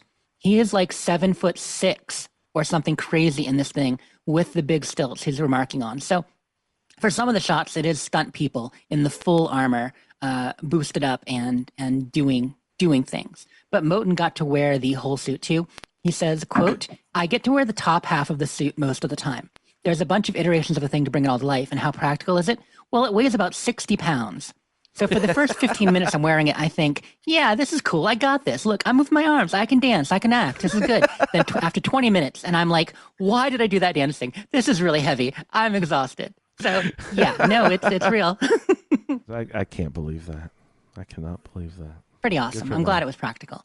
I mean, it's why you like Star Wars and stuff, right? You're a big fan of practical effects. Yeah. I love practical effects, and I can totally tell the difference between the old Lord of the Rings movies and the new Hobbit ones, and where they used to use orcs with real practical effects, and then where they CGI'd all the orcs. I'm just like, oh, come on, guys. Yeah, there's a big difference for sure. It's good to do some things practical, even the gulper. Anyway, Dick Curtin. Oh, hit hard this time. That was gross. All those fingers in the gulper. Oh, that was awesome. I always forget that they did that. Like, and I was like, oh, that's a pretty fun little interpretation they took. And I assumed that really broke the heart of some like Fallout fans out there who are like, that's not what the game was. No, there were never fingers in the gulper mouth. I never saw any fingers. They explained that one well, the whole hybrid program and such. Like, I thought that was a decent explanation. But I was surprised when, because I think I'd gone through quite a bit of Far Harbor before I realised gulpers lived in trees. I was like, how are they doing that? I assumed it was a fish of some sort. In Far Harbor, did they live in trees? Hanging from trees. I was like, what? You get them hanging upside down there. Yeah, like kind of, is it salamanders or chameleon? There are some lizards that do that. They hang from, their feet and the sticky feet in the trees and stuff. So, yeah, they are amphibious, both. Whereas the anglers are much more water-based. Yeah, they're like those anglerfish. I was like, what are those fish? They're called anglerfish, duh. Yep. Or lanternfish or whatever that hang out a little late. But did you get any other gameplay stuff you want to talk about? Just a couple of things. At 76, I've been trying to concentrate highly on dumping all of my gold and getting lots. I got that jetpack. I was trying to get Secret Service armor plans, and so I've exhausted all of the treasure notes or whatever, and the gold bullion. I'm all out of, and I'm just like, whoo, okay, now I need to start. And then all of a sudden, I see an announcement today. Oh, hey guys, save up your bullion because this weekend is like double super bullion deal weekend. I'm like, you motherfuckers. I just spent all of the ones that I'd earned over the first couple of months of playing this stupid character. Why did I burn all my gold bullion, Jess? I could have gotten double deals this weekend. I'm super pissed. No fun. We all make these choices. That's why they do that. That's why they have you spend your items before Christmas too. Just don't ever spend anything then. Is that the rule? They'll never have a sale if I never spend it, right? So the way to trigger sales is for me to spend all of whatever money I've collected. It'll help the rest of us. Yep. Spend away and then we can benefit. The final big gameplay announcement is I finally got a legendary. I'm not sure if I just got something to attach or a mod or whatever, but I do have to go find a strength pit boy. But I've got the 3-star strength legendary whatever. I have to get the bobblehead and some other stuff to build it. So what is that? Is that something that I can build over and over again, or is that a one-timer? Any idea what I'm talking about, anybody? No, I don't actually know what you're talking about. I'm sorry, I was just checking the clock. What? Scrapping legendary stuff. I learned a 3-star strength, but I know that you can either get the mod to apply to one thing. If you got the mod box, it's a one-timer. Or if you get the opportunity to, I don't know if I got a mod box, or what is it referred to as when you can build it on anything? You can craft at the Tinker Bench. If you see it when you look at a Tinker Bench, you go to crafting mods. Mm-hmm. If it's there, then you can make it all you want. So if what's in your inventory as a mod under mods in your inventory? So that's a mod box, and what's the other one called? Mod box and a plan to make a mod box. Okay, I don't know. So I don't know if I got the mod box or the plan. Yeah. But or the recipe, whatever you want to call it. Yeah, I just got that last night, and I was like, "Oh, fucking sweet, finally!" And it was a useful one because I assumed that I was going to get, aristocrats or something that I wouldn't typically use. That one is fine and it's a cool one. It's just I always spend all my caps, so I would never ever need aristocrats. I never have 40,000 caps on me. But I'm glad I got a semi-useful one there. All right, guys. Before we launch into our round table stuff, I think we would need to take a visit with our good buddy Will and see what his Fallout Top 5 this week is. He has reasons to join up with Caesar's Legion, so I assume all of you guys have about 1 billion different reasons why it's a great idea to join up with Caesar's Legion. But was it Jeff we made join Caesar's Legion last New Vegas Roundtable? I'm trying to remember, but yeah, poor people. I don't know. We always have to make someone do it. But here's Will's top 5 reasons that he would like to join Caesar's Legion. Number 5, you're really into spears. Number 4, you want a cool legionary name like Decanus Asimo. Number 3, you hope to one day ride in a chariot. Yeah, I know there's no chariots in New Vegas. Oh well. Number 2, hoping to finally put that Latin degree to use. And number 1 reason to join Caesar's Legion, the skirts, man. The skirts. The skirts. The skirts. All right. Caesar, what? Okay. What's the deal with that? It's just annoying is what it is. That dude. They say Caesar. They say Caesar throughout the game, so that's, what it is. That dude. Mm-hmm. All right, guys. Why don't you say, let's get into some... What is it with the roundtable stuff? Let's get into some roundtable stuff. So we got a couple of quests here. We're switching from the Brotherhood of Steel Dawn over to Steel Rain, right? Got a couple of quests here. The first two are a Knight's Penance and Missing Persons. So I actually made it through both of these. Everybody have an opportunity to make it through the quest there. Jess, do you have a chance to play the quests? Absolutely. No, we all got him done. We all got him done. Nice. Just give me. I think it's been a long time since we've actually reviewed, like, and we don't have to go deep into anything, but like just what sort of angles we're attacking stuff with our characters. Like, you said you pistols, you're not doing really pistols anymore. What sort of how do you attack these quests? What angles you taking? Yeah, so Hard Knock is rifle based. We decided we're not commando, we're doing single shot rifle is kind of what he got. His assigned perk card was expert gunslinger in agility, which is why I first started doing pistols. But agility is also his one stat. Rough. So yeah, so I couldn't even really get expert gunslinger. I mean, I can, but nothing else. So he's not doing great there. Whereas perception, I'm up to like 8. So I'm putting stuff into rifles instead is what I'm doing as far as that goes. Yeah, my high stat was luck with serendipity. So I like getting lucky.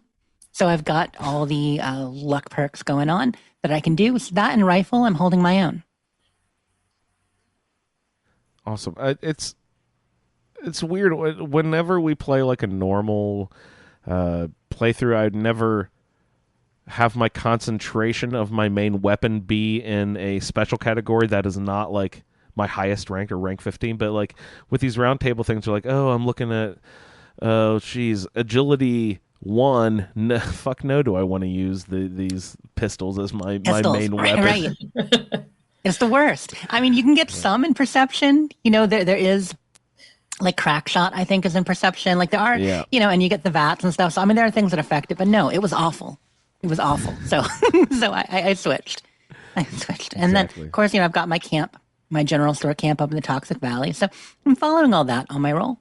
Yeah. How about you guys? Do you have about 10 different camps going on with this character? That's by account, right? Not by character. No, wait. It's by character. It is by by character. I have 10 slots on every character. So, oh my God. How many camps have you built with this new character, your round table? No, he's only got the one. Just I mean, keep in mind, I didn't even build one until I've slowed down on my camp obsession. I wouldn't even build anything. I would just have fast travel hotspots everywhere. Oh, didn't even think of that. That's kind of smart. Because I'm not really fast traveling much. But you unlock places as you go. So. Can you buy camp slots without Fallout first, or do you have to have Fallout first to buy more camp slots? No, you can buy camp slots as a plebe, as a peasant. I'm going to cancel Fallout first and get more camp slots. Well, that's a bad idea. Is it? But you can. Is that not a good way to deal with it? I mean, one-time purchase, but you'll lose your survival tent, which... Vanessa, didn't you start playing with Fallout first a little bit this month, or are you about to? I said I was thinking of buying a month's worth because I've filled my storage and I've got so much ammo that you can't do anything with it, can you? So I've set up a little vendor, but I think my camp just looks like, I don't know if maybe people don't buy ammo from vendors anyway, but my camp just looks like a dog's breakfast. So I don't think that entices potential shoppers in. They'll buy ammo some. Just remember, you can only make it 1 cap a piece. Like, never sell ammo for more than 1 cap a piece. Yeah. So I'm just full of storage. And then I guess there's a few things that might be useful. It might be nice to have a little stock of atoms. And there's the NCR outfit thing, isn't there? That looks quite good. So yeah, there are a couple things. And even 1 month will get you a few things to keep. I just don't want to kind of commit to... I'm trying to ration, you get so many subscriptions, don't you, in life now, streaming service, TV services, this, that, and the other. 100%. I actually made a chart the other day. I don't know if y'all have this, but I did on my little to-do bills list. I now have a section for all my subs. Good. And there are more than I realized. Yeah. I was listening to someone the other day who has 3 different Star subscriptions because they accidentally subscribed to it on their phone, and once on their beta, and once with a different email on blah, blah, blah. I'm just like, you idiot. Paying 3 times for the same service. Ugh. But yeah, your character Jim, Mr. Sophie there, Jim, agility is your high stat, right? So Yeah, so I like you. I started off with pistols, or I was planning to, but I switched to rifles quite quickly. you're better. Because those nice Brotherhood people by the Wayward that I was killing for armor That's kept great. dropping rifles. Mhm. So yeah, so he's rifles. A lot of sneaking. I haven't got that many points in luck for. I think I've got 6, so it's not terrible, but it's not loads. But I've got 15 agility, 9 perception. So rifles with sneaking basically. Good, good. Sneaky He's sniper. he's getting more impatient as we go through the quest. So he got quite impatient with Marcia in our second quest tonight. So he's kind of a good guy, but he's not got a lot of time for people that annoy him. But yeah, that's So rifles, normal, not commando. Yeah, As I say, Sophie. he's Single people recommending shot. bloody I like builds, that but they that just seems like added too much effort to handle to manage. But I like that they've added a lot more detail in the weapons menu build, like when you're at the crafting bench. Like, it seems, I don't know, it's been over the last couple of years, of course, things have evolved, but now they'll like tell you ammo capacity and stuff where that didn't like happen immediately before, but they've gotten really highly detailed in their Yeah, they did build expanded menu. descriptions, and you can even turn on even deeper descriptions if you want in the menu. Which, hey, while we're talking menu, real quick, one thing that has annoyed me since the update in August is all these little miscellaneous quest pop-ups all the time, things be auto-selected, and like Yes. miscellaneous quest in the area, dun dun dun, miscellaneous quest in the area, dun dun dun. Yes. There is a section in the main menu now you can turn that off. Beautiful. How You about can't turn off the auto-select of a few of your challenges and stuff, but you can at least that miscellaneous quest alert. It's on the first 2 sections. One of the first 2 sections has a button. beautiful? I will look for that.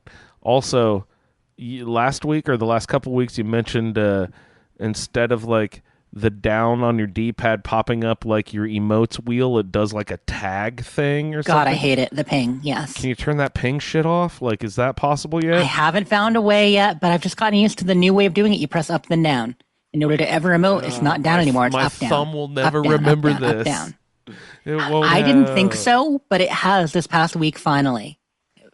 Because I'm an I'm old pinging dog. everybody. So embarrassing. New tricks. Ugh. Ray, what's your main weapon?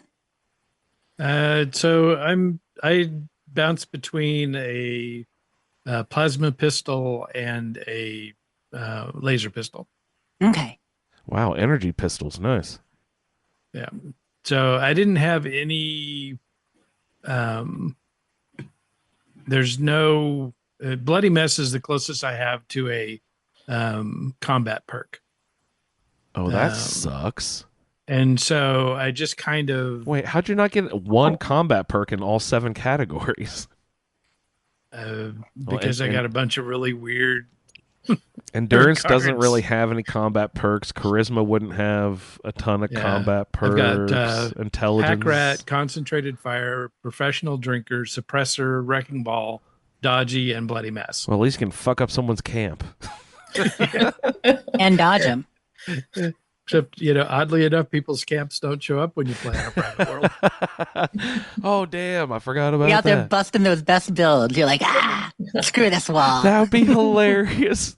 Someone like uploaded security footage camera of just some psycho attacking the best camp things. Oh, that'd be funny.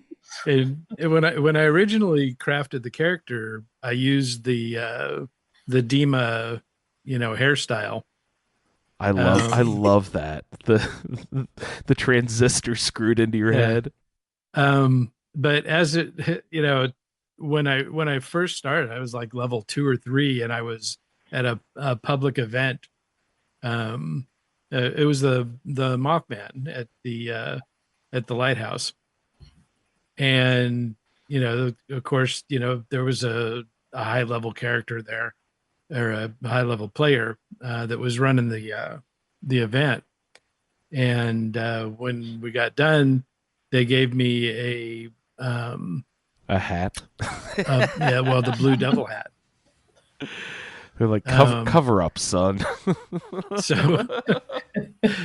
So I put on the the Blue Devil helmet, and it's got a rough on it,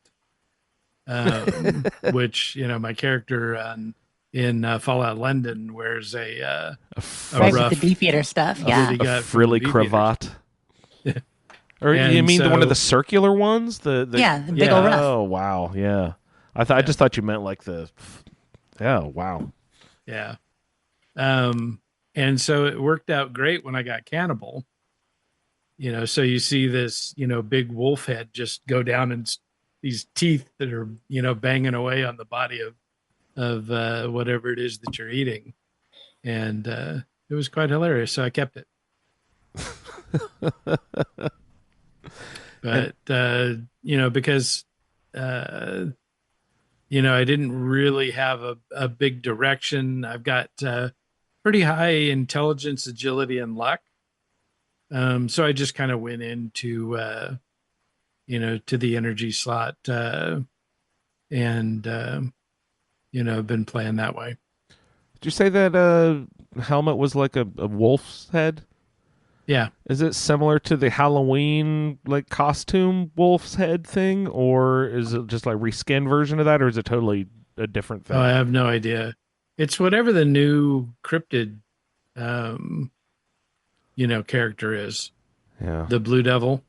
Jess, is the werewolf thing with the werewolf call, is that a different mask altogether? You know what I'm talking about? I mean, I know the howl when you're talking about the call. Is that what you mean? Yeah, As but far there's like a mask, like a werewolf mask or something. I mean, is the that different? Fashnacht. So, there's two things. So there's a hood. There's an actual craftable hood outfit that is more like a classic, just werewolf hood. Mm-hmm. And then there's the one Ray's talking about, which is from Fashnacht and is more of a mask with the big old ruffle. Oh, that's from Fashnacht. I thought it was from like the new event with all the cards, like the new monsters thing, with the the beast of whatever and the awooga. What are those things called? I don't know what you're getting at, Andrew. Yes, I'm sorry. you do. Come on. You mean the big Beast turtle of Burden thing, the- quest? the The event? uvula? That's the the Agua. Awooga. I had the no idea what you awooga. meant. It's the awooga. No, what's it really It's called? an Agua. It's an Agua? Agua. Agua. Yeah. Awooga's so much better. I mean, it is pretty good. It is pretty good, right? Sounds And like I was an thinking like wolves old-timey going, car horn. woo! So, Yeah. yeah. All right, guys. We got some quests to hop into. Oh, wait. I do automatic pistols, which I've never really done before, but I'm having a blast with because I got a 10 millimeter with the quad perk, so I get 56 rounds off, and that's pretty fucking sweet. Oh, my fixer is packing a quad. 80 in the chamber. Oh, my God. That's so fucking awesome. Yep, it's pretty amazing. I want to get like It is not automatic. I never reload. I mean, I do, but not during battle. I want to get one of those like quad plasma that has like a 300 clip that has so you can just like basically shoot for an entire event without taking your finger off the trigger. Oh, that'd be sweet. Okay, guys. Roundtable stuff. Let's get into it. Jess, do you have a chance to run through a nice penance? So, Knight's Penance. This starts after you finish with Romani and that whole deal. This is the beginning of Steel Rain. And the pop-up you get is Speak with Russell Dorsey. So, when this actually launched, it was the actual dates, I don't know, like December 2020 for Steel Dawn and summer 2021 for Steel Rain. I may be off by a year, but I think so because Wastelanders was, no, that was 2019, 2020. I have no idea. Yeah, okay. Yeah, no, it was. It was December 2020. Believe it or not, Steel Dawn came out only like 10 months after Wastelanders. Holy So cow. they were much closer together if I'm remembering correctly. But anyway, it's been a while. So they assumed you were out there just, ramming the roads, doing stuff. And now you got to go talk to Russell Dorsey to restart. So you go talk to Russell, and he's reporting that he's getting all these reports coming in from various places about super mutant attacks seem to be more than just at Atlas, because they're picking up where we left off after the big super mutant attack at Atlas. So he says, I'm still getting reports, super mutant attacks various places. Foundation thinks it might be coming from a place nearby, the unclever, the unreliable, the uncanny caverns. He figures it out. And it takes a funny. minute. Yeah. Yeah, I don't remember exactly what he said, but something like that. So you can talk Yeah. to him through a few things, how are things going, this and that. He hasn't had a chance to report to Romani and Shin. He's been, just too busy with all these reports. Maybe I probably ought to. Yeah, dude, you probably ought to. So you can go in and you can go and talk to Romani and Shin about what's been going on. You want to talk to them that the mutant attacks seem to be increasing or more prevalent. And all over the place, right? Exactly. And they feel like some might be from the Uncanny Caverns, according to Foundation. So when you get in there and you actually first talk to them, I think they're kind of arguing about patrols and, what they should focus on. I mean, Romani and Shin, they're not getting along great. But you can, essentially, you can side with one or the other if you want. And, or you can just, skip all that, not take sides here and mention, hey, Foundation also recently had an attack and they think they're coming from the Uncanny Caverns. Once you say that, Shin wants to go investigate. Romani doesn't think this is the best idea because she doesn't want to split the forces, but Shin's like, I'm just going to take a couple of initiates. I'll take this initiate, meaning us, our player character, and Norland and Houston are the other two he wants to bring with him. And Romani, can't argue with that. It does need to be investigated. So after you do that, your next thing is why these initiates? So that's kind of a thing. I mean, they have to give us somebody, right? And Shin knows his people because there are a number of named initiates in Fort Atlas, but the vast majority of Brotherhood initiates and Brotherhood hopefuls are nameless, out in the yard and wandering around. But the ones we're going to talk to get names and, you get to know them. They have to add some characters. So these ones you find out, Norland is one of Shin's favorites. Norland, he's a very gung-ho, very whatever the Brotherhood needs, mostly follows orders, all that. Houston is very unsure of herself. So bad for Houston. When you go to recruit them, you go talk to Norland, and it's a pretty quick conversation. Like, Shin wants to report to the Uncanny Caverns. All right, I'll do it ad Victoriam. Blah blah blah. Sir, you can talk to him a little more. I didn't really. I kind of just got down to business. I don't know. Can you guys any of you have much more in-depth conversation with Norland or not really? No. He was good to go. I'm like, okay, great. Yep. See you there. I mean, when I found him, he was doing push-ups. We're having this conversation, and he's doing push-ups while we're talking. So, Yeah. And stand on my back, please. You do, because when you enter into the conversation with him, the camera follows him. So the camera's going up and down, while he's doing the push-ups. I'm like, God, stop. Just let me stand and look at him. Oh, that's hilarious. Yeah. He was asleep when I went to speak to him. So he got out of bed. He was in bed. So I stood on one side of the bed, started talking to him. He got out the other side of the bed. So we had the conversation through the bed. That's funny. So yeah, but he's in the area of the barracks, whether he's doing push-ups or in bed, I guess. And then Houston, so you got to find her, and she's actually downstairs by the kitchen when you're going down. So I went.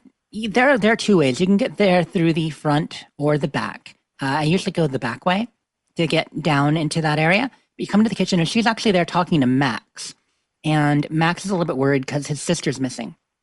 She's reassuring him, or trying to, but she's a bit nervous, but unsure of herself. But, she does her best. But then when you talk to her after, she admits she's a little bit, she's like, I'm not great talking to kids, but she doesn't seem to think she's great at a lot of things. She's more unsure of herself, kind of the opposite of Norland. Less confident. And she's the one that, she's the one that mentions that he's one of Night Shin's favorites. And then she also says, well, I mean, it maybe depends on the choices you make before.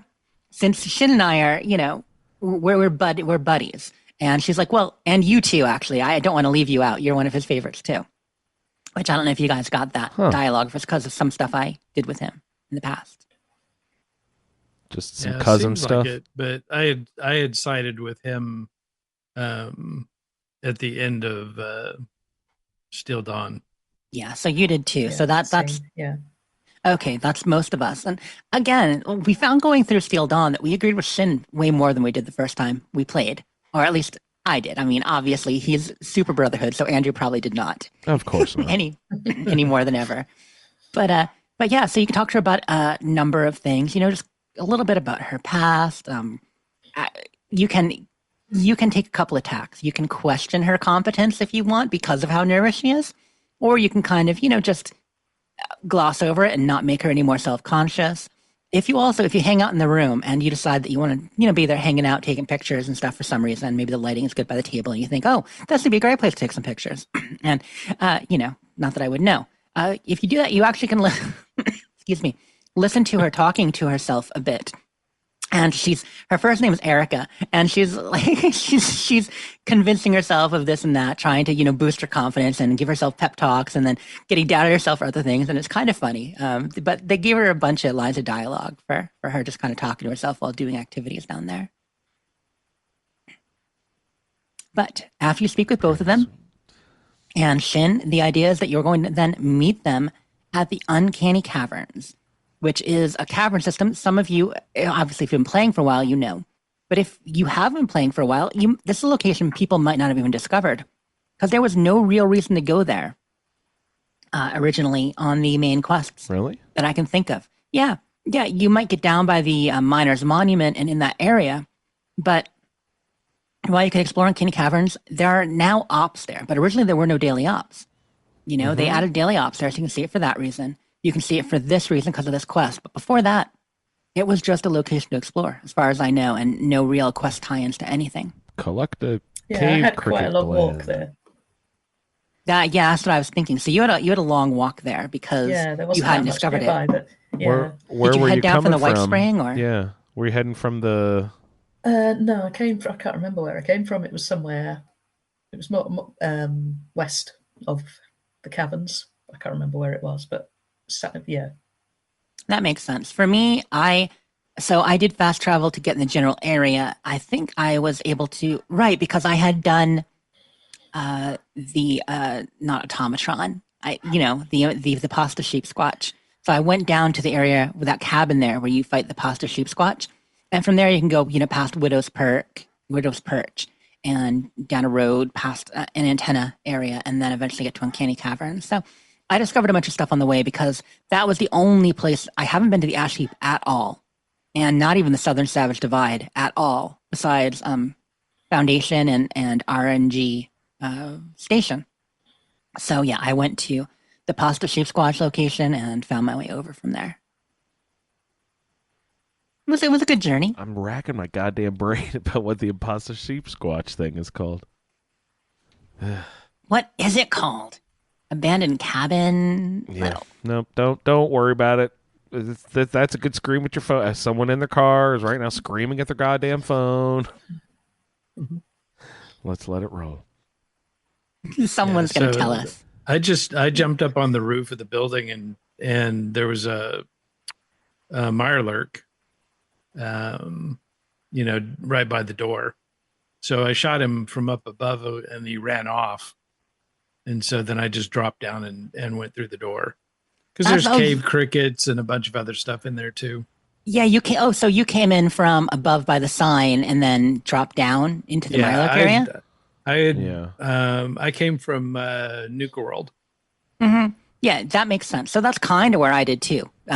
It's called the Pylon Ambush Site. No wonder I couldn't remember. It's nothing to do with cabins.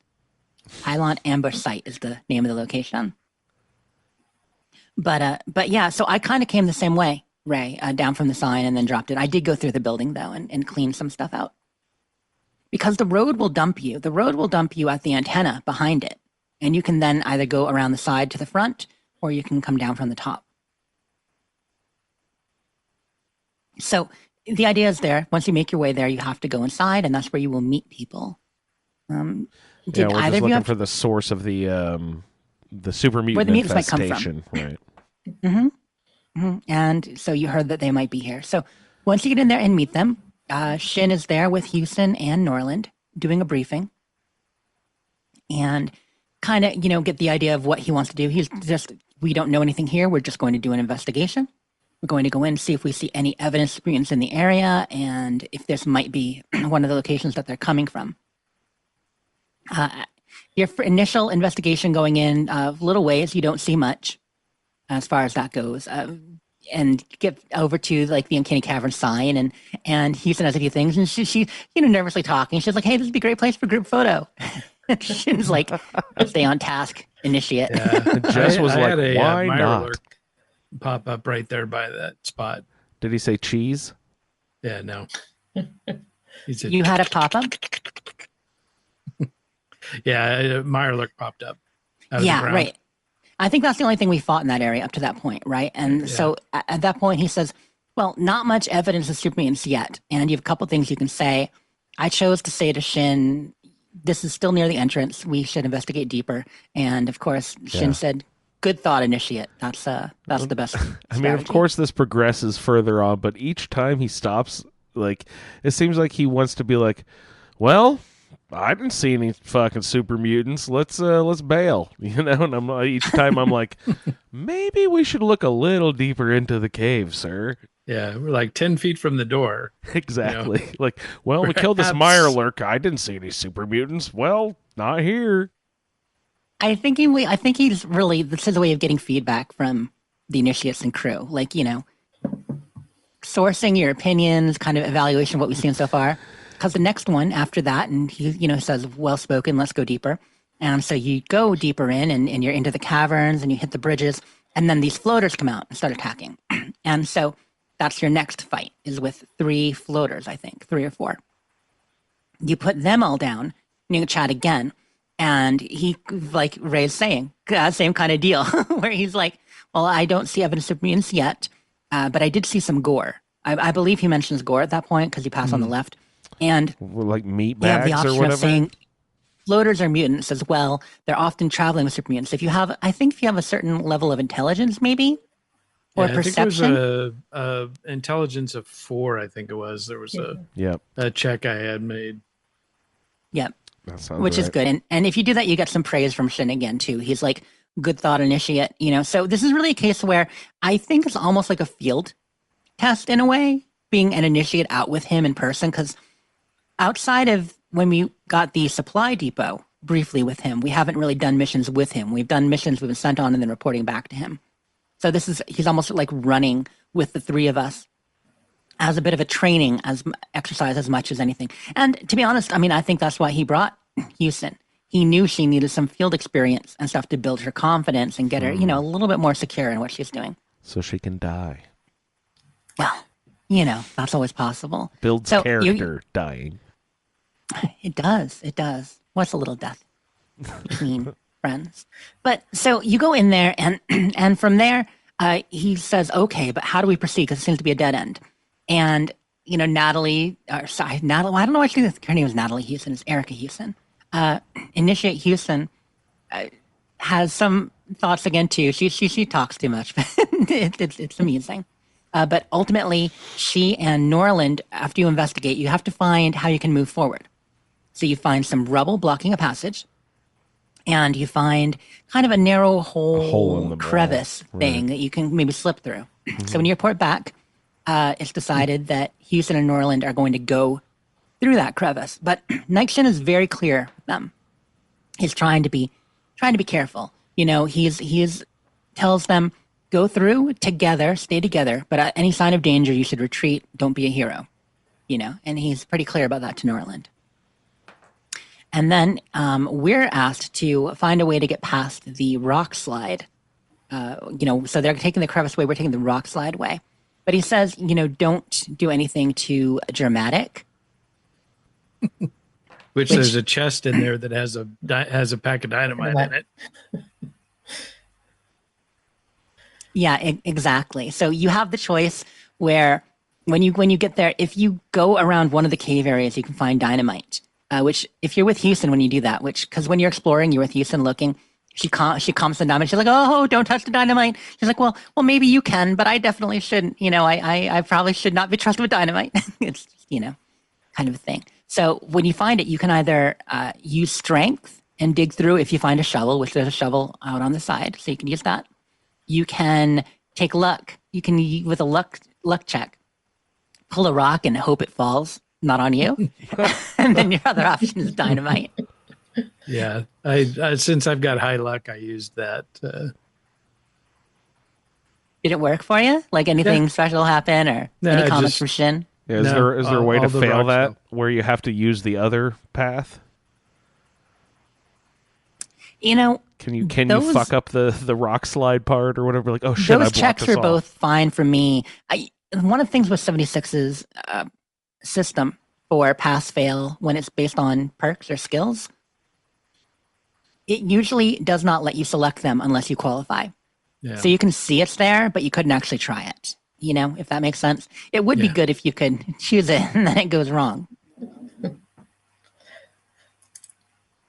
So I went through and I actually did the strength shoveling as an option, and it was fine. If you use the dynamite, it works. It works, but it pisses Shin off. He gets, like that was maybe not the safest approach. Well, now initiate. Yeah. everyone's I aware did we're the dynamite. here. Did you? Yeah. It worked, right? It worked, yeah. Because I'd missed it the first time round. I went into that little alcove area and I was busy picking the lock on a ammo crate, and Houston came through and went, "Oh, mind the dynamite." And I was like, "Stop interrupting me, I'm picking a lock," I Mhm. said to myself, and then just went away without the dynamite, then saw the blockage and thought, "Oh, That's what it's for. That's what I what should it's do. for." She told me and I ignored her. And it is useful. It works. But yeah, Shin does say ahead, try not to do anything too dramatic or that causes an issue. But once you get rid of the rocks via whatever method, you get attacked by 3 super mutant berserkers, which are, they say, they're like, oh, a light. Like they see the light and they're coming at you. And they're kind of weird looking super mutants because Yeah, they're painted like they're white painted and red. white with the with the Yeah. red cross on them. It's strange, and they're not actually as tough, I found, as some super mutants. Like, they weren't that bad to put down, What? I thought they were extra tough. I guess Yeah, I don't... They do rush at you quite quickly, I found. They do. I guess I don't know their stats, but, I mean, keep in mind, I just got my new fixer. Oh, With, yeah. my quad fixer You're and all melting my through boosts. stuff now, yeah. A lot of headshots. I mean, to be fair, they're taking a few. They're taking a few, but I think I'm putting them down in 5 or 6 hits. Like, it's not too bad. Wow, nice. But yeah, they run pretty fast. Actually, I'm looking up their stats now. So they have a swift-footed perk, which means 45% faster movement speed than the average super mutant. Attack damage increased by 25%, so they are tougher than the average super mutant at that level. 25% swing speed, so they do get extra swing speed. And they do 54 two-handed unarmed weapon damage. So, yeah, no, they are actually Wow. relatively Yeah, they are kinda hard, beefy. but they're not super... They don't have a whole lot of health.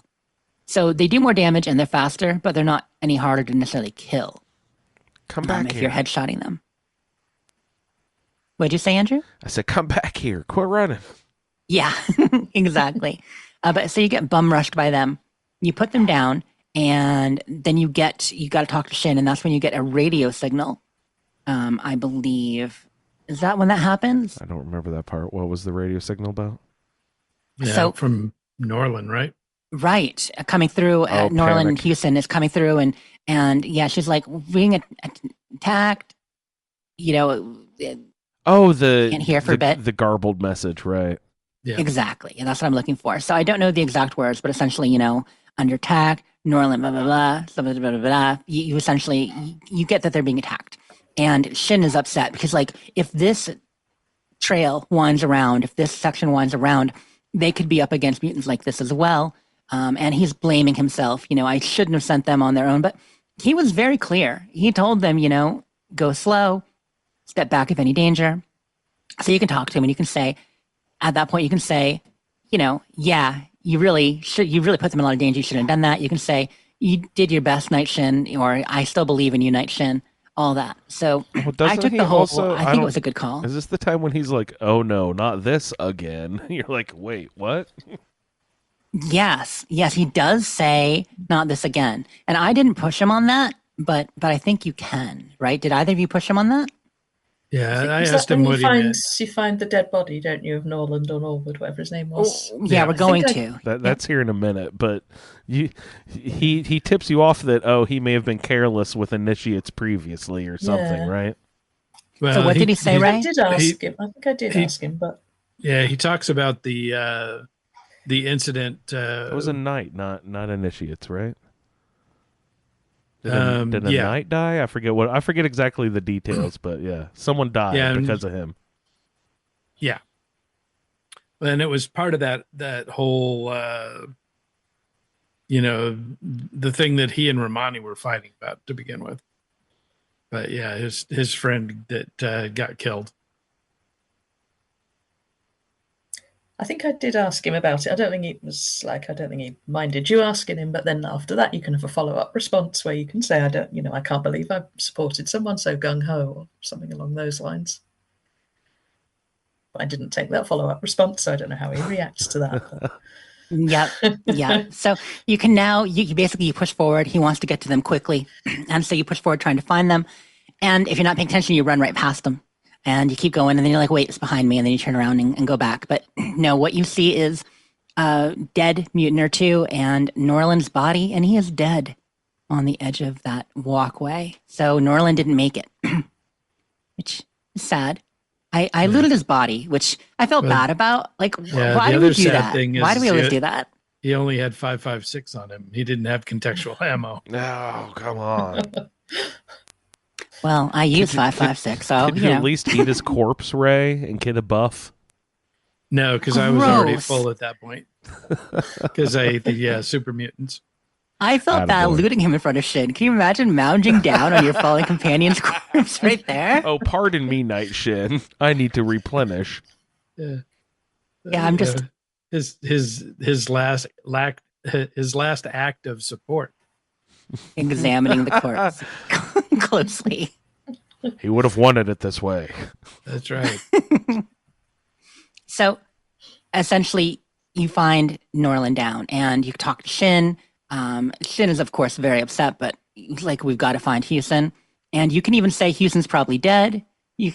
None of you said that, right? Did you say that? No. I knew that I hope Houston's dead. Yeah. Because, that's not how quests work. Yeah, that's not the way quests go. Yeah, we need to have the next one alive. She needs to be in a dire situation. Oh, wait, she is. Yeah, so you start looking, you got to find your way to her. You do find a bit of a crevice that you can go through. So you make it through another crevice, and you're running forward into a large room. And this is where you find Houston. Houston is, she's in a bit of a situation. And she says, don't come any closer. What was the deal with the crevice? We didn't have to blow it open or anything, but it's like without power armor, you could squeeze through or something like that. No, that was the other crevice that the two initiates. Oh, okay. Yeah, that was the first one. And so I think they worded it that way because the game didn't know if you'd be in power armor or not, whereas the other two initiates definitely weren't. You know what I mean? The NPC ones. Uh-huh. So that's why they didn't suggest you go through there, because you could have been in power armor, and it would have been silly to say. I see. Mm-hmm. Also for story reasons.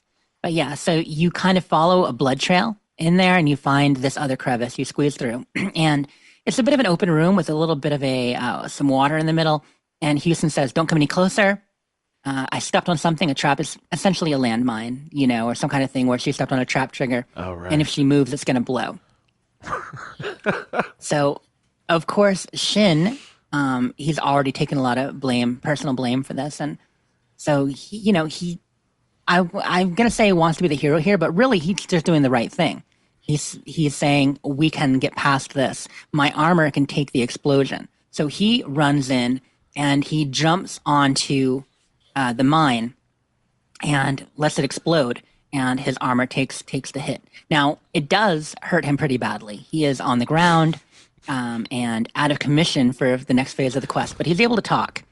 And he says, you guys, we need to find out what's going on here. Search the cavern. We need to find if there's more evidence this is where the mutants are coming from. So this is where I got stuck. Okay. Oh no. So he dove on the mine, it exploded, and then he laid there, and Houston stood there, and the quest didn't progress. And so I had to bail out of the game and go back in. And then, of course, it saved my progression, but it didn't save my starting spot. So you had to run all the way through the caves? I was back up at the I think I had an autosave somewhere up by the uncanny sign. Mm-hmm. And so I had to jump back down on the roof and run back down, chase the Mirelurk, get in the door, and then run through the whole place, um, and then get back in there. And when I went back in, it was right at the point where he says, I'm going to go dive on the mine. And then it progressed okay. Okay, well, I'm glad it worked from there, and I'm glad you got that scene again. So I think normally Houston will go to walk over to him, talk to him, Knight, are you okay? And she starts to tend to his injuries, and Shin tells you to run around and search the cave. Yeah, so that's where that didn't happen she's a for medic. you. Right. So I didn't realize she was a medic. But I guess it makes sense that she said she has that training. Yeah, she says something about it when you talk to her initially, but elaborates more here. Mm-hmm. And mostly to Shen, not to your conversation with her at this point. Right. But she insists on, helping him, and he's of course resistant at first, but then lets her. And so you're sent to search the area, which turns out to be a bit of a circular kind of cavern. Like there's a large cavern area where you are, but there's a bit of a circle through. Oh, right. Before you go and search, you actually get the attacked. He's like, hold on, we're going to be attacked. And that's when you get the wave of super mutants coming. And I'm sorry. So we get more waves of berserkers coming, the white and red ones. And they're all coming. I thought they might come from both sides. But for me, they just came from the far side in front. There and felt like they were coming from both. Yeah, like two they would came come from down both the tunnel for you? and one would come from another side. Yeah, unless I just wasn't killing them quickly enough. It might be where you stand, and I'm wondering if it's where you stand that happens, because I had all three. They were. I mean, one would come from the right and two from the left, but they were both coming down the end of the tunnel. At me past that big rock. So I almost thought that mine was bugged because I just kept getting wave after wave after wave after wave, and it just didn't stop. I don't know, 18, 19 wave. I was just like at 3 at a time. It just kept sending them. It kept sending them. I was just like, is this ever going to end? What the fuck is going? I got tons of XP. I leveled up twice. I was like, this is pretty awesome. But like, is this ever going? How many waves were you supposed to have? So you're supposed to have 2. And what's interesting is I was already thinking about this because I had 4. I had 4 waves. I definitely had more than 2. I was going to say 4 or 5, I think. Yeah. So I think maybe there's something broken, or the trigger, like if the trigger doesn't trigger in between waves, maybe you got to be near enough to Shin to trigger it. Like maybe it depends on where you stand. Or like the issue Ray had where it just didn't happen at all for him before this. That's interesting. But yeah, so there must be something broken there. I'm curious how our feedback players will have it then, because if you did like 9 or 10 waves. Yeah. I forgot to mention this too. Did Shin, after he took the blast, did he take a knee or does he lay on his back for you guys? Oh no, he's posing. He's going all. Yeah, he was laying on his side, up on one elbow. Yeah. He was doing that when I talked to him the first time, and then I turn around and have like a battle, and I turn around to like look at him again, and he's in a different spot. That motherfucker. He's like, wait, he moved. He's like bacon. He got up and he wandered over. He's really okay. He just wanted to get a better shot. He just wanted to get a better like view of the super mutant battle that's going on or whatever. That motherfucker. That's hilarious. He's I'm looking at a picture right now because he's essentially, it's kind of like a Playgirl pose, where he is basically in there. He's all like, woo, like I'm Shin, and last time I did this, Marigolds and I, we got Reynolds pictures with him. Playgirl shot. Yeah. Here we go. I'm dropping it in Discord right now. So Marigolds and I, we got pictures with Shin all posing, looking all sly. Anyway, sorry. That's pretty slick. Oh, love it. So we're there cuddling with Night Shin. Good times. He's giving you the eye. So Leo says the Playgirl pose. Doesn't everyone know the Burt Reynolds Playgirl pose? Isn't that like a famous? That's exactly what I was thinking. The whole bearskin rug kind of deal. Yeah, that's exactly what I was picturing. Thank you. Not like I'm not saying I read that magazine or anything. But it's, you don't have to. I don't think read it reads either. It. It's just like one of those iconic, pop culture pictures. Exactly. See, this is what I'm talking about. Shin probably has a lot of chest hair too, though maybe not quite that much. But anyway, so after you take out a couple rounds of the berserkers, he sends you to, search for any clues or anything about the area. And like I said, it's a bit of a circular tunnel you can wander through. And there's not a whole lot to find as far as like loot, aside from all the bodies of all the berserkers you killed. But ultimately, you find a Pip-Boy. Actually, you see a bit while you're in here because you can see that they've actually set up. So there's like cages where they had chickens. You've got a chicken called Bok Bok, which I thought was awesome. It's a named chicken there, bocking away. They've got, I think there's a canine or two. They've got some mirelurks lined up. They've got a cooking area. They've got a bit of an experimental area with a lab, and there's actually a vault dweller on a gurney. And several people that they killed here. So you do see that they were here for a while. They've got a bit of a base established. But ultimately, you find a Pip-Boy. And you bring that back over to Shin. And he says, oh, that's very interesting. And Houston's like, a dweller must have come down here and died, so blah, blah, blah. And she's like, oh, and then she feels bad. She's like, oh, I'm not, talking about you. Something she says about the dweller she thought could be taken as an insult, but it wasn't really.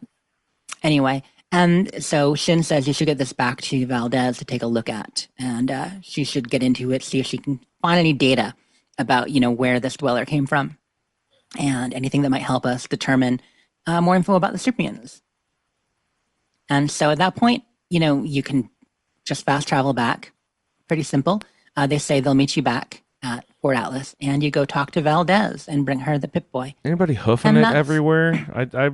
I'm fast traveling everywhere, of course. Did anybody have to like run all the way down Candy Caverns and then all the way back to Atlas and then all the way back to Foundation? Steve has been doing it that way, no fast travel. I'm doing it with I'm not finding locations until I get there. So I'm getting places on foot, but I'm fast traveling back. I'm not, Okay. Yeah. I'm a sucker, but I'm not a masochist. So. So I fast travel it back. But yeah, so you talk to Valdez there. And when you go back to find Valdez to finish the quest, you check in with her and she wants an update. You can give her the Pip-Boy, but she's currently kind of preoccupied and worried because Marcia is missing. You're like, oh, who's Marcia? And then she mentions, well, her little brother Max here. And of course, if you remember the conversation with Houston, you can chime in and say, oh, yes, I talked to Max. I heard that he was a little bit concerned about his sister. And so she's preoccupied with that, but you can say, well, beyond that, though, you do have to take a look at this Pip-Boy. So you give her the Pip-Boy. That's where the quest ends. But she says, talk to me if you're ready to look for Marcia because you're here and available, and we really need someone to try to find her. And that's the end of the quest. And she's dead. So I was a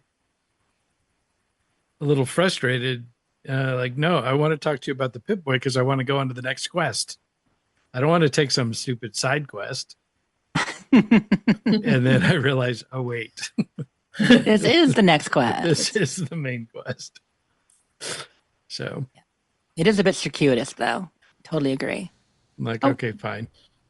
You linked that Burt Reynolds picture in the Discord? Oh, my goodness. Yeah, that's exactly the one I was thinking of. It's iconic, man. It is. It's iconic. He was hot in the 70s, bro. He's almost as fuzzy as the bear rug he's laying on. There was a lot of chest hair involved. Oh, my goodness. So, anywho, do one of you want to kind of take on and start talking through missing persons? That's the next quest that we do. Right. Yeah, so you got to go run down and talk to Max and find out, what the story is with his sister. Mm-hmm. And, so he let you know that she went out and he was worried because when she left, she didn't, tell him the regular, I'll be right back. She was much more remember I love you, okay, stuff like that. Yeah, it was sounding a lot like it was a goodbye and not, I'll be right back. Not see you later, but yeah, goodbye forever. Yeah.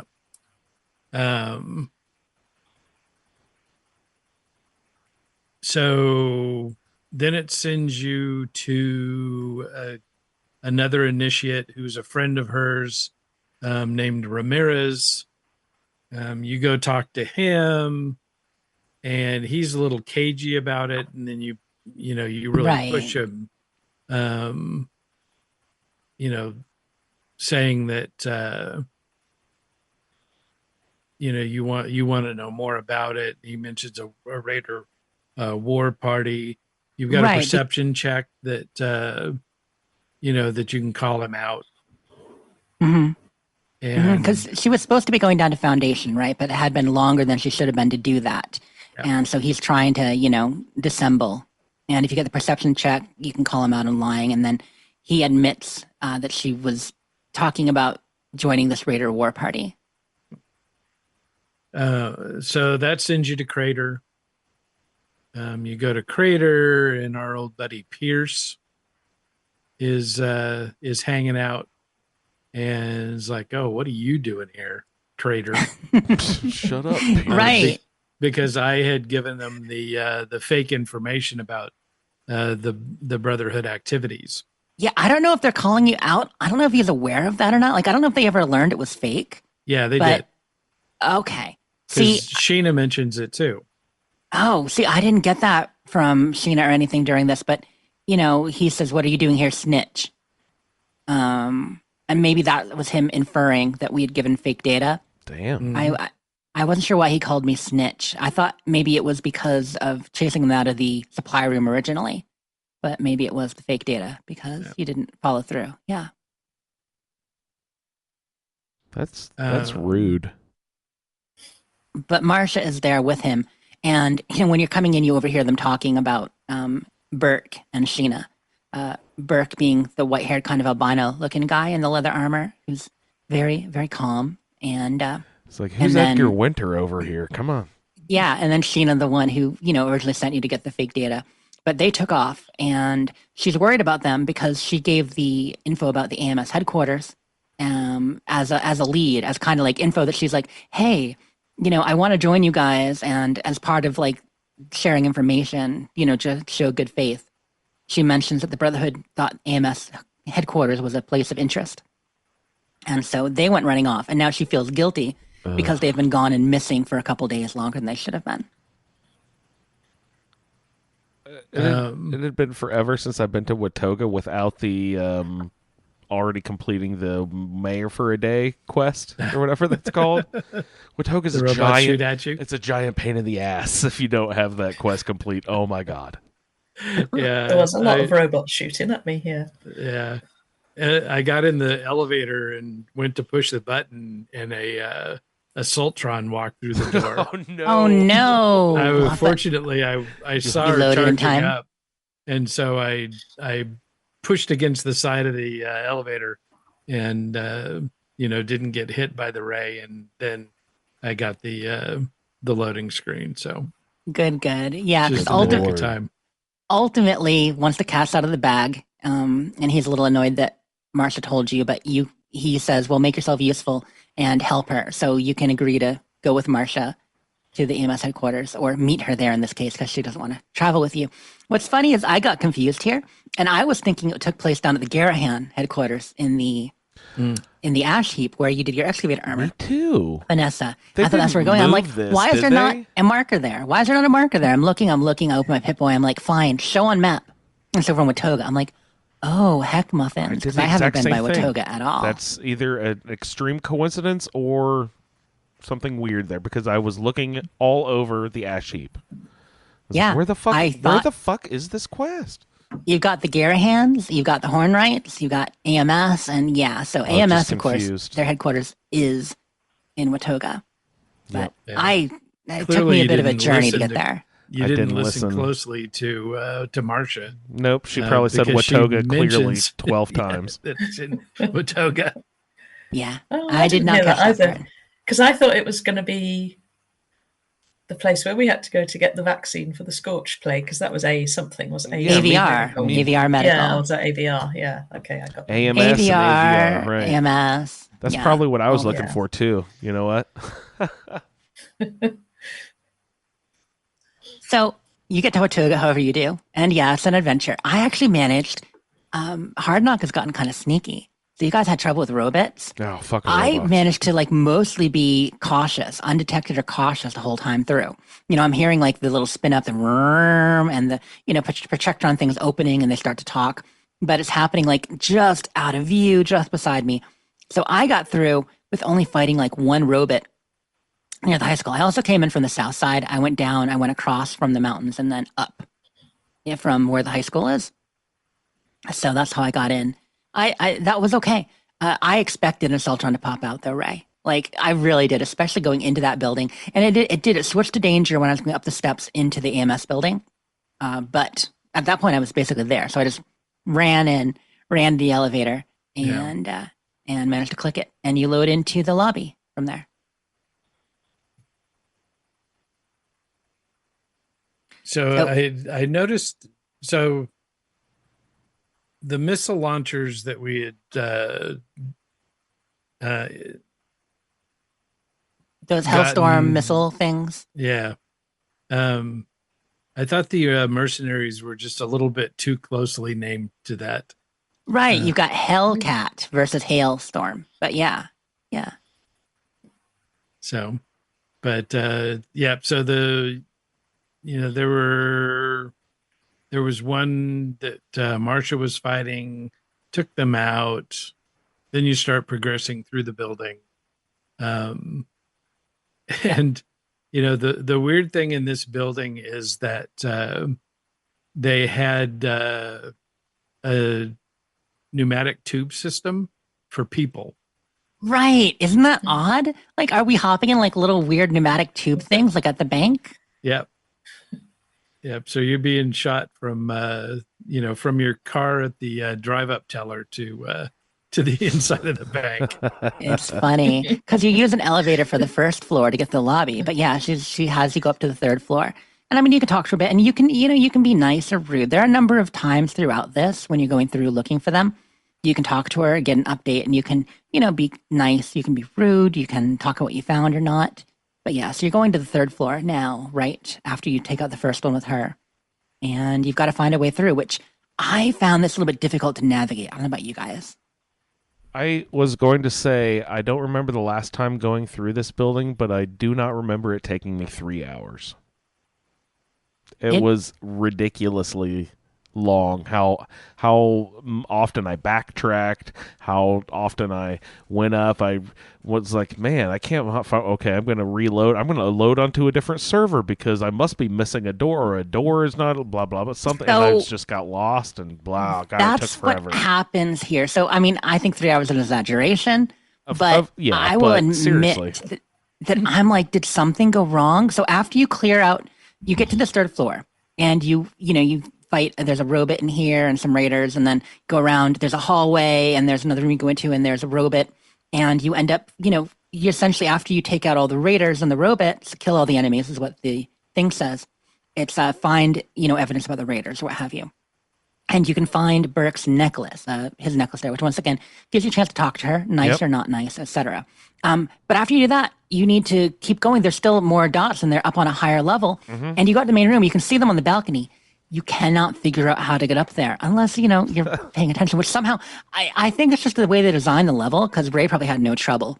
But I could not find it, Andrew. And I'm good at this stuff. Yeah, I mean, I could not find how to get up there. I'm in and out. I'm checking every little room. I go into the storeroom like 3 or 4 times. I go into the room with the dead guy in the corner. I go into the kitchen area and the one with the cages. And I'm like, what am I missing? I saw Do I need each to of switch those servers? rooms Is something 47 failing? times. Yeah.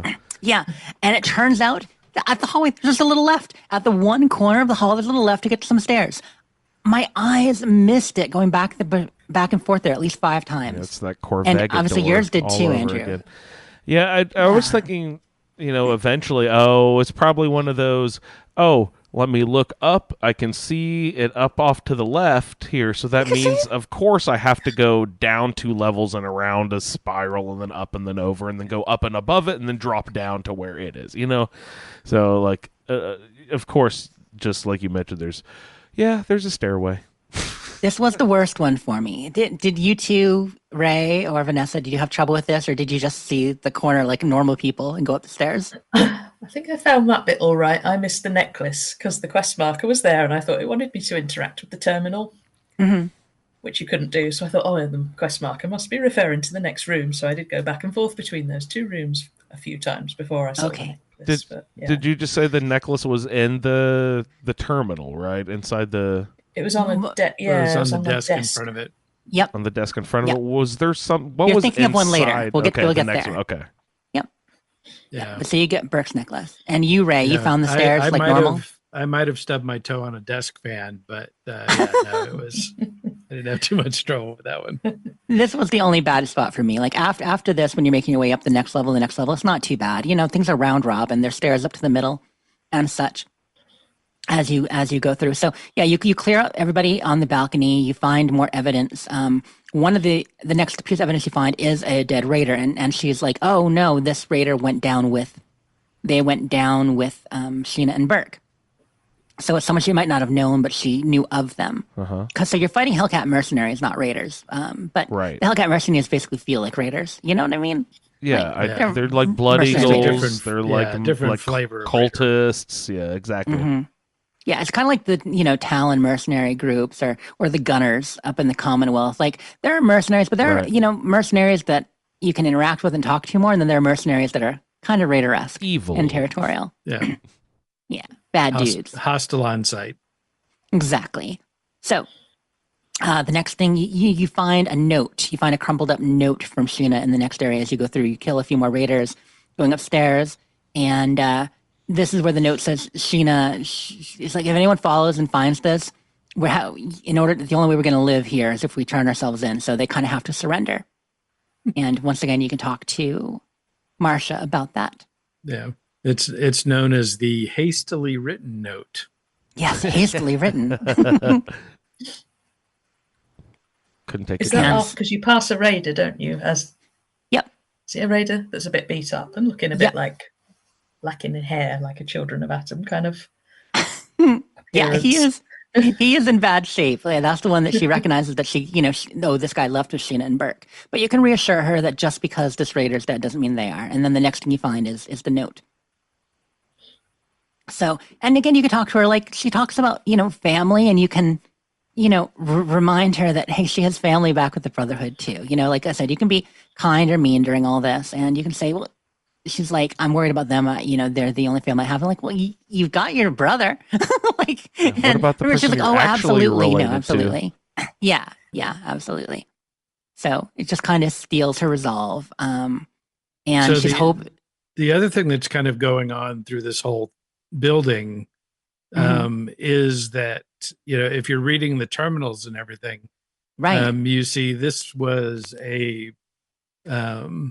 it's kind of refining the ultrasight and trying to find uses for it, and they were testing it on all kinds of creatures, and as you progress higher up the building, you eventually get to the point where they were testing it on humans. Right. And what's interesting is you got the original stuff with the company testing ultrasight, but then there are notes where it seems to be what they're currently doing. And the Hellcat mercenaries are procuring human subjects, from these guys. And there's some stuff with the Blue Ridge Caravan to test on. And you need to find more about. And there's a note signed by a guy signed B. I think that's the last thing you find, but that might be after you take on the next room. I'm not sure. To what end I think are it's when you these? get up further. To what end are these experiments? Are we creating a super soldier, or what's happening there? We don't know. We don't know who this B is, and we don't know why he's experimenting on them with ultrasight. But we know that they were experimenting with ultrasight at this location. He's continuing the research. But in the final room, there's a number of Hellcat mercenaries, and then their boss. Kind of, he's looking at you. He's like, haha, and he's like in a room, all safe. He opens the shutters, which took me a minute to figure out too, because you got to click on the door. It says inaccessible, but you got to click on it anyway. So you do, and then he's like, you hear him moving back there, and he's shuffling like, around to the back. Yeah, exactly. Exactly. And so his name's Sergeant Kit. Kit, right? And yeah. he taunts you and he says, you know, we're going to take you down. So he sends some more robots and mercenaries at you. And after you take them out, then he's like, well, fine, I'll handle this personally. And so Mr. Kit Kat, he's got a minigun and power armor. Kat. And he's tough, but he's not that tough. Yeah, and he doesn't want to leave the top floor. That's just it. I mostly fought him and kept him in that room. So Couldn't I'd corner draw him. out. I'd throw in like 2 or 3 grenades and run away, like, you know, treating him like a death claw in the Enclave facility. Yeah. And took him out. A lot of headshots, a lot of grenades, but he went down after a bit. But he just has a lot of health. It's really I had to corner him so that there was like between one of the file cabinets and a desk in the back corner, because I had to decrease the distance between us so that his attack move was to try to hit me with the bash instead of, because if he opened up on me with the what a weapon did he have, a minigun? I don't remember what Minigun, weapon yeah. it was. It would take me down in just a few seconds. So I had to like find a way to kite him to the corner so that I could pin him there so that he would try to bash me instead of, if I was 10 feet away from him, he was gonna and like, you know, mow me down. Yep. Yeah, no, he did some decent damage with that minigun. But I would just pop a stim. I'd run where I could get him. I'd take like 4 or 5 headshots because I've got a lot of bullets in this fixer. Then run away, throw a few grenades, and then do it again. Wasn't too bad. I went through a few stim packs, but And I got pretty lucky too, because the robots, you know, whenever you would pop a new wave of robots, I'd go hide, and then they would all congregate around him and try shooting him through the window. Oh, really? Yeah, the robots would attack him. Yeah, What so the happened robots there? were shooting him, and then I could just sit there and shoot them while they were shooting him. Is that a terminal that you hit at some point? Like you I can don't change think the so. settings, security settings or whatever? No, I think he was inside the room, so he was safe. So he was releasing security robot waves. Yeah, it makes sense that Okay. the robots are on a different team, so that Yeah. they will fight the Hellcats. Like, you know, a lot of places are like that, where you can fight both enemies, or you can choose to let them hit each other a bit. Yeah. So after you take him out, though, that's where you get the note I was mentioning. Actually, I pulled up the note here to take a read. So you kill him, you're trying to find out more information, and here's the note you find on his body. It says, "Your most recent delivery was quite." I should do evil villain voice, but your most recent delivery was quite satisfactory. The Hellcat Company is earning its reputation, and the decision to acquire people from the Blue Ridge Caravan Company was a canny one. So like, oh, Blue Ridge Caravan, interesting. The Canny note and continues. uncanny The caverns? raiders you've captured for the next delivery will provide some intriguing comparisons, but I encourage you to take stock less likely to be contaminated with drugs. It is good to know there are holding cells at AMS headquarters that we can use if need be in the future. And then it's signed B-B. So this is where you get the clue, hey, they just captured raiders. B is excited to get them. They're currently in some holding cells.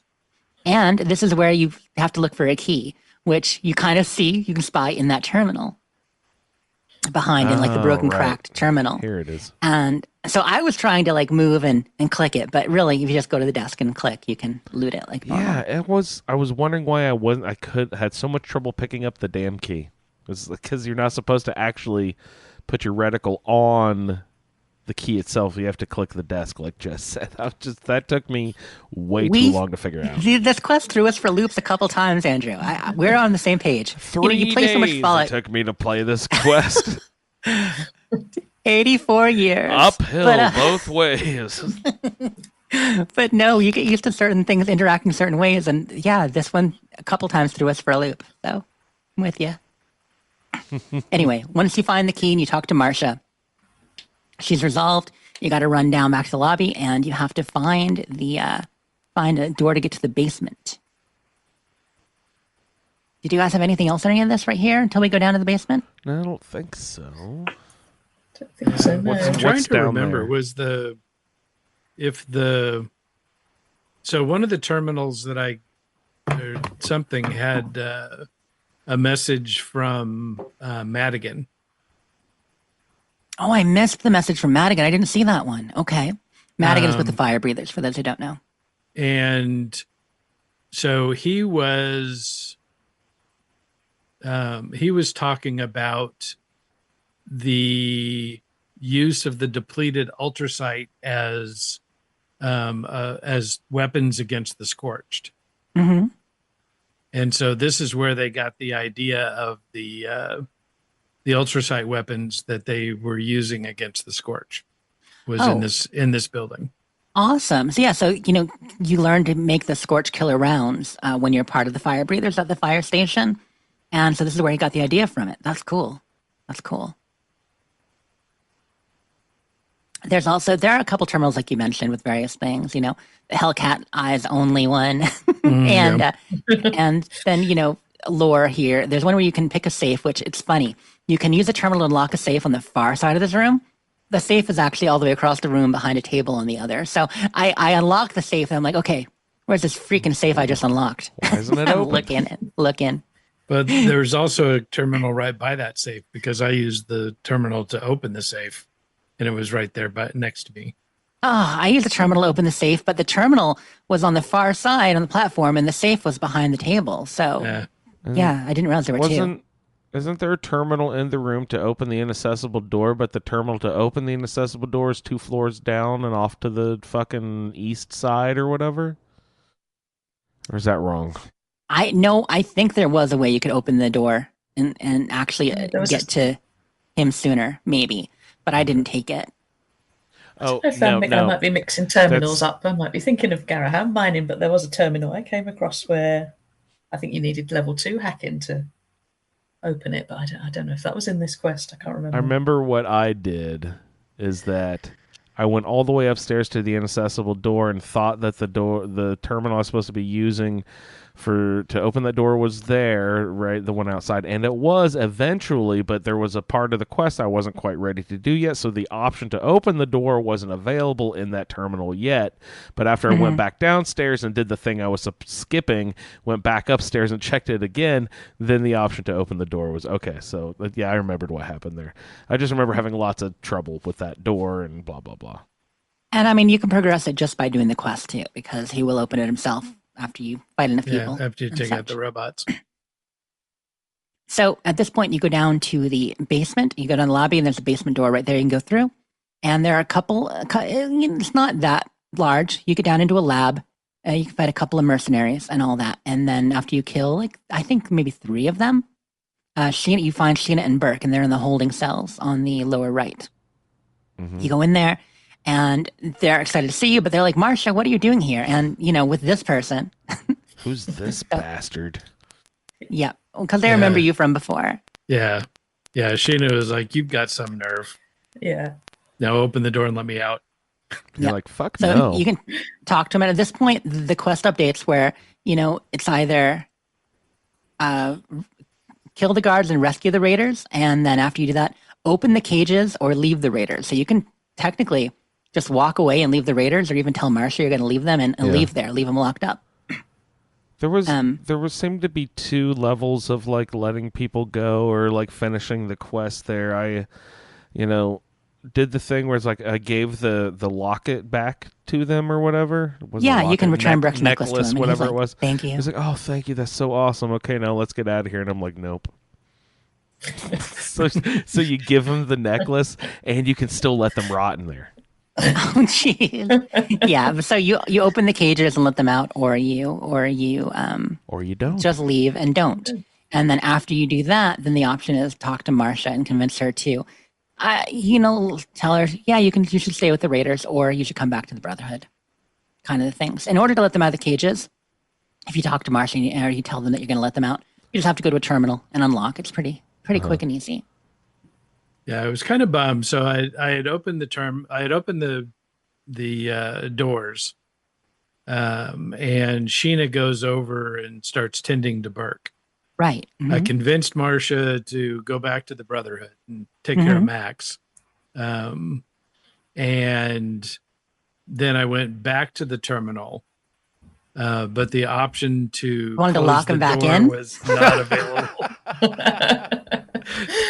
You're going to lock them back because I was going to at least lock them in together. So, oh, well, it's funny. I tried to talk to them because they both get the pop-up A to interact with them. I tried talking to Burke after. I tried talking to Sheena after. You can't really talk to them despite the fact they have a pop-up. Yeah, but the conversation with Marcia wasn't bad. I talked to Sheena before I let him out. Yep. Yep. And I think I didn't click on her and talk to her there, besides what just happened naturally. So that's why I didn't get the whole yelling at you part. Yeah. Let's see why you 'cause heard she about was- that and I didn't. Yeah, she was pissed off that that you had given her the bad data. Yeah. So I didn't even know that she ever caught on because I didn't talk to her there, just what the quest had you do. But so with Marcia, you can get information from her. So you can talk to her more about her mother and what actually tell me about your mother from your perspective and learn a little bit there. And that's when you learn about a little bit more about the attack that she was part of the community that was being threatened by raiders that then the Brotherhood chose to supply with the weapons and make a last stand. And unfortunately, a lot of them died, including her mother. And from her perspective, if the Brotherhood hadn't tried to help and arm them, they would have just submitted and her mother might be alive, which you can understand, but you can also understand the Brotherhood trying to do the right thing. And you can, tell her they did the best they could. And she agrees with that, actually. No, Romani was wrong. Mm-hmm. And so from there, she should never have given him the advanced weapons. It's funny because at that point, I think Shin is with Romani, but it's actually the lesson he took away from this situation that Romani made the wrong call, and that's why he's now against such things. But you can basically remind her about her family and Ramirez, and she admits that actually when she's talking to Shin and Burke, she even says, this guy helped me, but he's not actually that bad, or she's not actually that bad, I guess, depending on your character and some of the dialogue. But yeah, I convinced her to rejoin the Brotherhood as well, and she seems happiest with that. I really think that it's the right choice. Certainly is for what Ramirez and Max wanted. And talking to her multiple times through this, she's just really sick of bloodshed and violence and death. And people, she cares about getting killed or in trouble or hurting people. And if she joins the Raider War Party, and the Creator Raiders, but especially the Raider War Party group, she's going to be fighting more than she wants to. She's going to be out there and she's going to have more people die. And she's going to be on the wrong end of it. So I really think for her personality and what she wants, sending her back to the Brotherhood is the right choice. Yeah. I told her to stay with the Raiders because she got on my nerves. I told She got the on your Raiders nerves? Yeah, I told the Raiders to rot. They could stay and rot in their cells. And then I said to Marcia, you should stay with the Raiders. And she said, I don't need your permission. I was going to stay with them anyway. Oh, wow. Okay, so you took the stronger tack with her, and you left the Raiders there for Marcia to free, and you told her to stay with them. Yeah. I got you here. That's what counts. Okay. Yes. I mean, when I got back to Valdez, she did point out the error of my plan in terms of Max having no family and Marcia being able to give them a load more intel on the Brotherhood. But I think her brother is the biggest reason that she agrees to go back. You know what I mean? Because when Sheena says, "Why do you want to go back with them?" and she says, my brother really does need me, and I do think it's the best thing for her. But I don't know. And then you go back to Valdez, and so Valdez is impressed that Marcia comes back and seems to be happier too. She's like, Marcia seems to be in better spirits than she was before. Yeah, I really wanted the option to tell her that. No problem. You stay with the Raiders. I'll send Max up to Crater when I get back. That would have been a good one. Yeah, because then she might have thought twice about that too. And there's a terminal in there, isn't there? We get an optional objective of what they've been up to at AMS. There's a terminal in there that says they've been experimenting on people with the ultrasight. Mm-hmm. Mm-hmm. And I think there's a holotape on it too, right? That's what it's a holotape. Yeah. Yeah. So, and I think that's the point where I found out that that Madigan had been in this place and discovered the ultrasight bullets. Yep. And so you give her that information and you can tell Valdez about it. And so she now knows more about ultrasight. She knows about what happened with Marcia and Max. And she says Paladin Romani needs to know about this, and we need to find out about the connection between the Hellcat mercenaries and the Blue Ridge Caravan Company. And that's when that quest ends, and you start the next one, which is Out of the Blue. Any of you ever tried to use an ultrasight prime weapon as your main weapon and have to be using ultrasight all the time to make ammo for that weapon? I had a phase using the prime. So, there's two levels. There's the Scorch Killer mod that you can get the fire breathers that does more damage to Scorched and less to everybody else. And then there's the prime one you're mentioning. Mm-hmm. And prime, you have to make all ultrasight ammo. I did that for a while on one character, but I didn't stick with it. Just seems like a giant hassle, but it does a ton of extra damage. So I'm always tempted, but I'm always, whenever I do it, I just run out of steam after like a week because it takes so much effort to have to go gather crafting materials to do. I'm too spoiled now. Why can't I just have a billion ultrasight set aside to make all my ultrasight prime ammo for all that stuff? Right. Yeah, Right. looking up ultrasight rounds, like, I mean, I do know some people who definitely they just use the ultrasight rounds. That's good for them. That's dedication. Well, does it drop with contextual ammo, like regular ammo? Do you get ultrasight rounds dropping? I didn't think about that. I haven't tried that. I want to try that now. Yeah, I'm curious. I should get out all of my. I still have like a bunch of holiday gifts that I haven't opened. I should get out a prime weapon and open a bunch of gifts and see what happens. Good idea, Jess. I like that. Well, you're welcome. I'm probably fruitless. It probably doesn't. Oh, that'd But be yeah. awesome if it did. I don't see why What it is it- wouldn't. What is it called, though? Is it the Would give prime it- receiver? I think that's what the Yes. modification is called. Is I the believe prime? so. Yeah, and it increases weapon damage and bonus damage to Scorched Beast and Scorched. You need to get the ultrasight ammo, and I'm looking up ultrasight ammo now to see if it mentions if it's contextual. I don't know if it is or not. Yeah, okay. You let us know. Because Beautiful. I know people who use ultrasight ammo, but I haven't. It's been a while since we actually talked about it. You know what I mean? Because it's just kind of a given. Some people, they use it, and the rest of us don't. Yeah. It'd be sweet if it worked. Because I've always just sort of avoided doing that. But you know me, I'm a damage hound.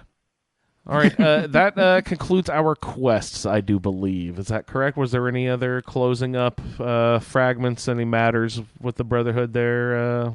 That's pretty much it. You got yourself a good Shen, poundy, Romani, poundy, smack, whoever. smack power fist for the first quest as a reward, and for this one you get a mercenary outfit and plans to make it. Yeah, I actually almost kept that power fist, but since swing speed wasn't one of the perks on it, I was like, nope. I would say that if I'd been playing a single player game, I probably would have reloaded and done the ending so that I did persuade Marsha back to. Yeah, try it both ways, but I'm glad you did I'm something just different. bad at playing Back to a bad Brotherhood. character. Well, he's not a bad character, That- but I'm bad at being mean to people in games. That is actually one of the huge differences between 76 and 4 that we didn't really talk about, was the ability to replay immediately, like finish a thing, be like, oh crap, I didn't like how that went. Let me reload a save and play it the other way and see Yeah. see what that goes. That Much harder was to see a both huge sides difference. on a single Right, character. Right. The power fist is called Facebreaker, right? That is great. It's a good name. I like it.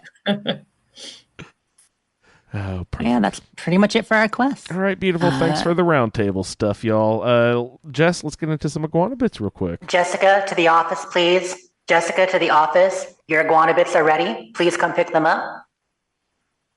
Awesome. Well, thank you so much, Jess. Yeah, so next week is going to be feedback on these quests. And then beyond that, we are going to jump into Out of the Blue and A Satisfied Conscience Nice. are the next two roundtable quests.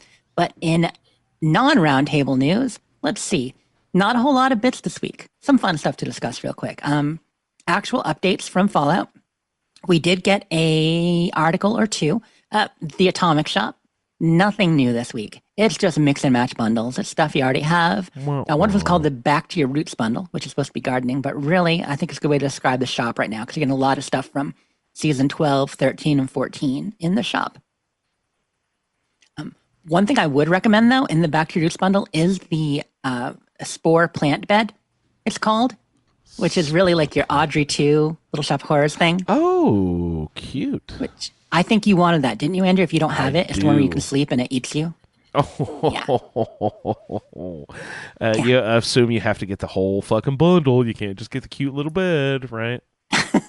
I don't know if that one's available separate or not this time. Probably you need the whole bundle. Whatever. I was underwhelmed at Christmas, so I have some atoms saved up, so I'll spring for the bundle. Who cares? Yep. And as Cilior mentions in chat, the root cellar shelter is awesome. It is. It's a really good shelter. It's kind of tight, like the utility, the original maintenance one. So I like a smaller shelter. I've never expanded to different ones.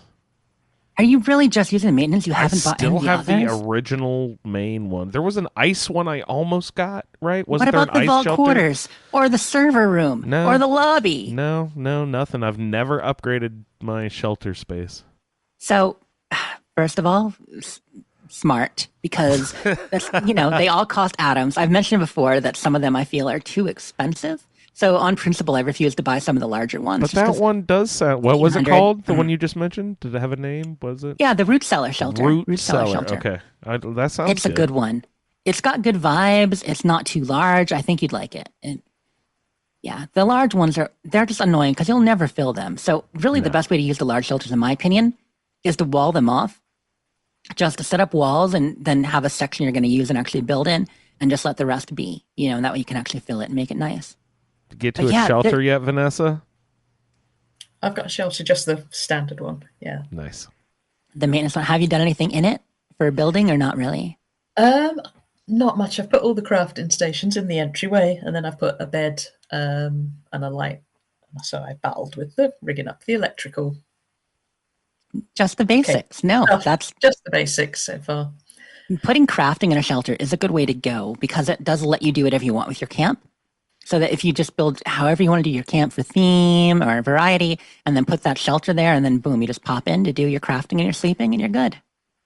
So I left my camp. I had a camp. There's a junk spot up by Deathclaw Island, which I put my camp there. My assigned spot was in the Savage Divide. I think I did move it there, and then it got attacked immediately, and then I went back to my junk You're spot. You're like, yeah, no, I do not like the Savage Divide. I do not like it, Sam. There's I am. not really much room to build there because it's like the river, a little bit of land where the camp is, and then the road. So I've got the little junk machine, and then the shelter. That's pretty much all that's. Yeah, I know that junk spot well, and you can build onto the river a little bit if you extend the foundations out, but otherwise, there's not much room.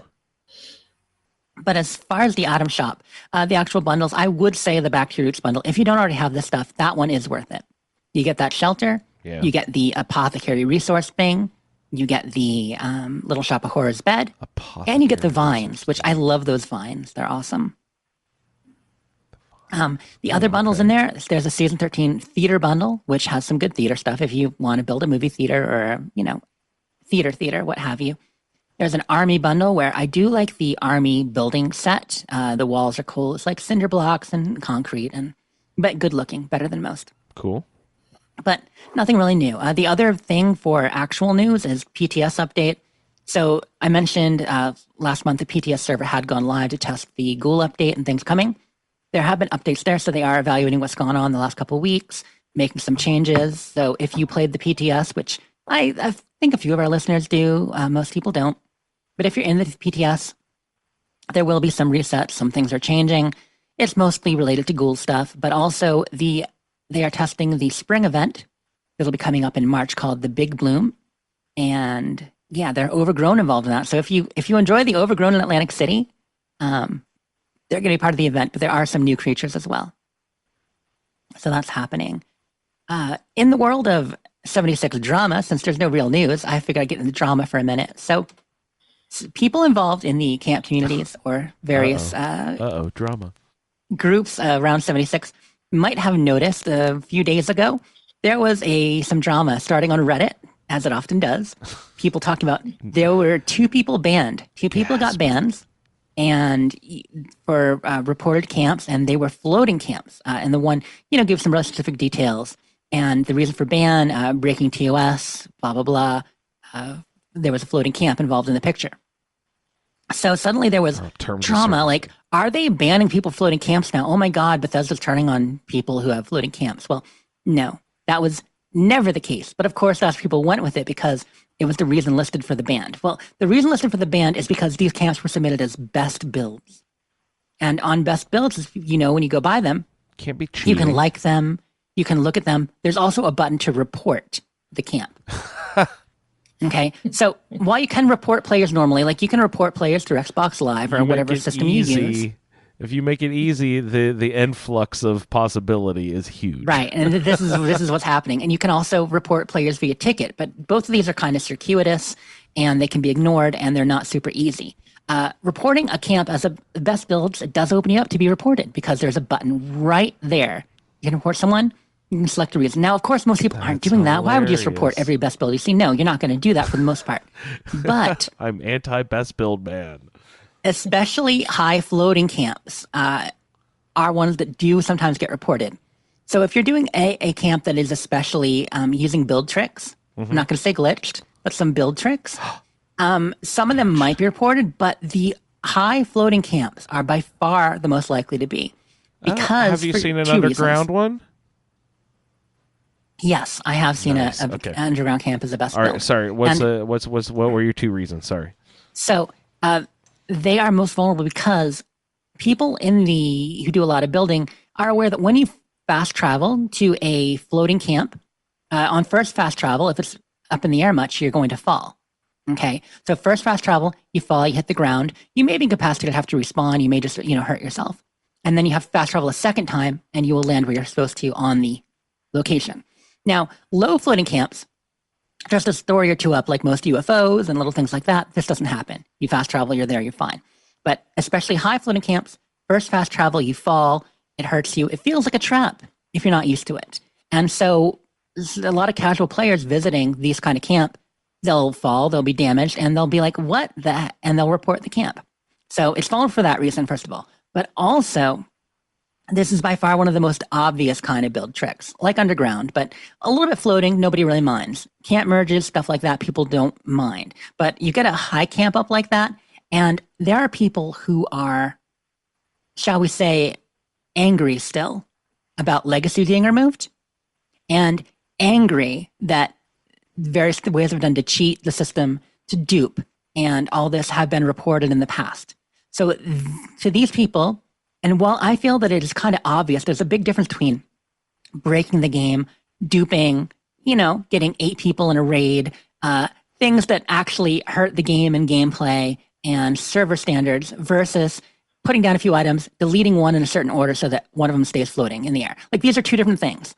But to the people who do those sort of cheats, they're like, no, it's the same thing. How come builders can get away with, glitching the game and cheating, and I can't with my duping and, getting 70,000 Mr. Fuzzy tokens? Like, how come I'm in trouble? They're not? Or they took away my legacies. How come they stole my legacy, but these people get to do this? So those people report. So this is why it happened. It was solely down to the report feature on the best build, not because the camp was floating.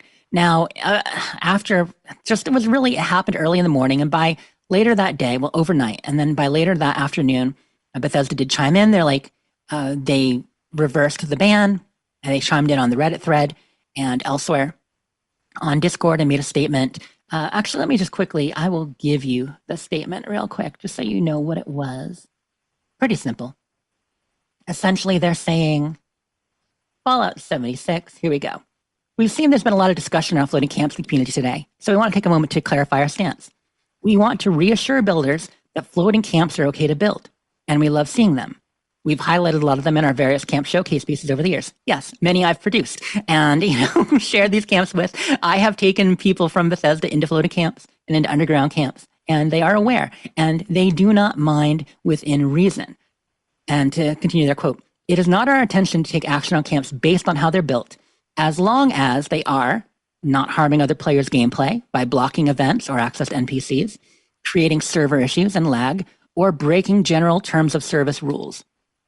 So if you know you're breaking terms of service, if you're causing trouble with events and glitching things, or causing server issues, they will take issue with those, which is done mostly via duping and going over budget, which they are over budget camps they will crack down on, of course. As we know, they changed that. So at a certain point, if it's so far over budget that you've totally glitched it, you can't even move. So, that's the thing. I remember underground and floating camps eventually were causing server issues when a bunch of people were doing that. Is that still a thing, or is that not really a thing anymore? And it's not so much even, it uses the same amount of memory and same stuff on a server as any other kind of camp. So no, neither of those cause issues. It caused issue if those same people then are using stuff to push it over budget and do things they shouldn't. Okay. Get multiple extractors, multiple resource extractors. So it's and really all the duping that was causing all the server stability issues. Okay. Budget issues and duping are what causes stability issues with camps, and that was actually how they were building lag on servers with major duping, placing hundreds of items and deleting them quickly, and placing hundreds of items and deleting them quickly, and that would cause server lag. Oh, with like a blueprint or something. Okay. Yeah, but long story short, there was, despite the drama, and it was spread to Facebook, it spread all over. But it was never about the floating camps. It was never about attacking camp builders. It was simply a certain number of reports, and there's an automatic ban. I mean, now there's a question like, is that okay? And of course, really, there should be an intermediate step between getting a bunch of reports and automatically banning, or it should be a temporary suspension. Give a player a chance to reach out and handle it. But when this kind of ban is triggered by all the reports, and you do contact support, it will often be reversed. But I do feel like maybe there should be intermediate steps so that people have a chance to auto ban is a little between. A little harsh, right? I understand the need, but still. Yeah. Do you have to put a reason in when you report, or do you just hit You report do. and it goes off? Yep. You do. Okay. Yeah, the report, you select reason, and the reasons selected for these camps were breaking terms of service, and when the picture was of the floating camp, and so that's why everybody thought it was connected to that specifically, which that might be why it was reported, but it wasn't the why it was reported that mattered. It was just the number of reports. Yeah, I just wondered if they maybe auto-banned them if in case they were worried that it contained some, I don't know, offensive wording or something. But Right, that is something you can report for. Absolutely. And it's funny because I've heard people say this camp had, very negative or harassing imagery and the player wasn't banned. They might have only gotten one report or two reports. And if you can provide backup and stuff through the ticketing system, those will probably get the player in trouble. But if you're using this best builds report, it seems to be kind of number of reports as opposed to the reason, because it's not investigated the same way. It's a different system. So this Tuesday, I believe coming up next week, there's going to be server maintenance, and we are going to get an update. This is not a content update as far as I know, simply a stability, quality of life update. This we will isn't get notes updating when it our happens. season change or anything, right? I'm not to my black kitty yet. No, we have a good 50 some days left in the season as far as I know. Sweet, good. You've got plenty I'll make it. of time. In fact, let me just check the calculator right now. Based on calculations, we should have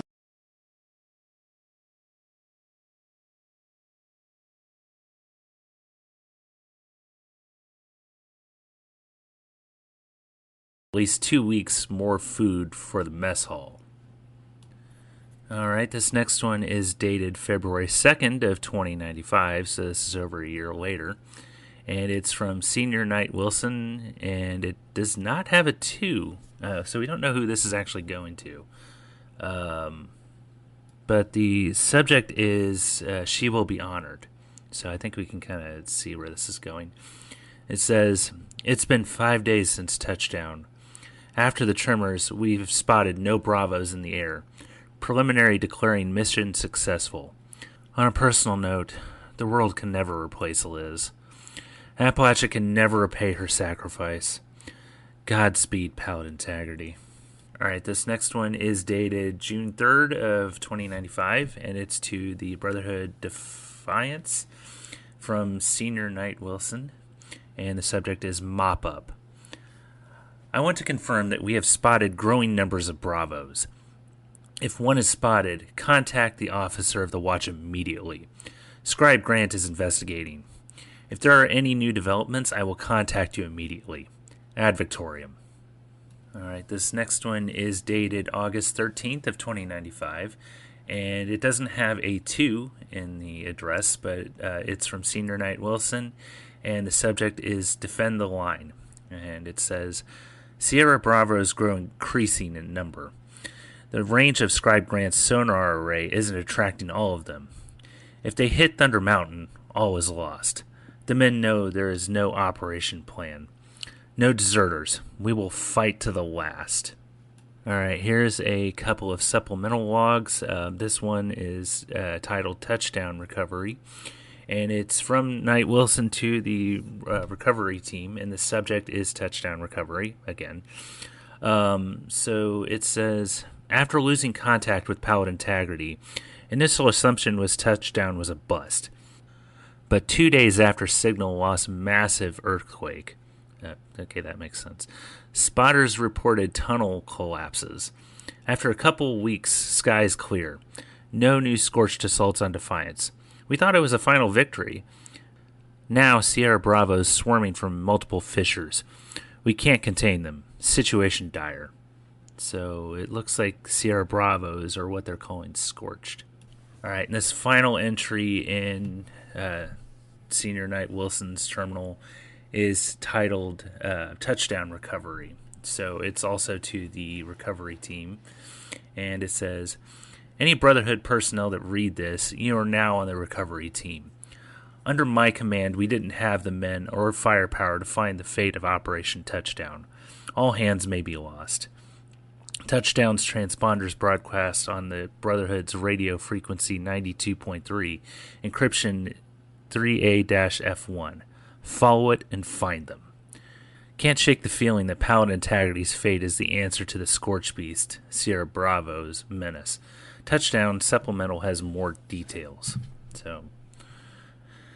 So there you have it for Knight Wilson's terminal. So until next time, I will see you in the wasteland.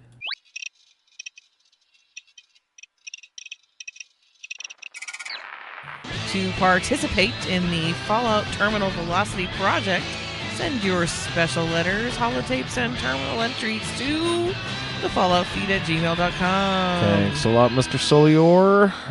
Anybody else wants to join in the fun?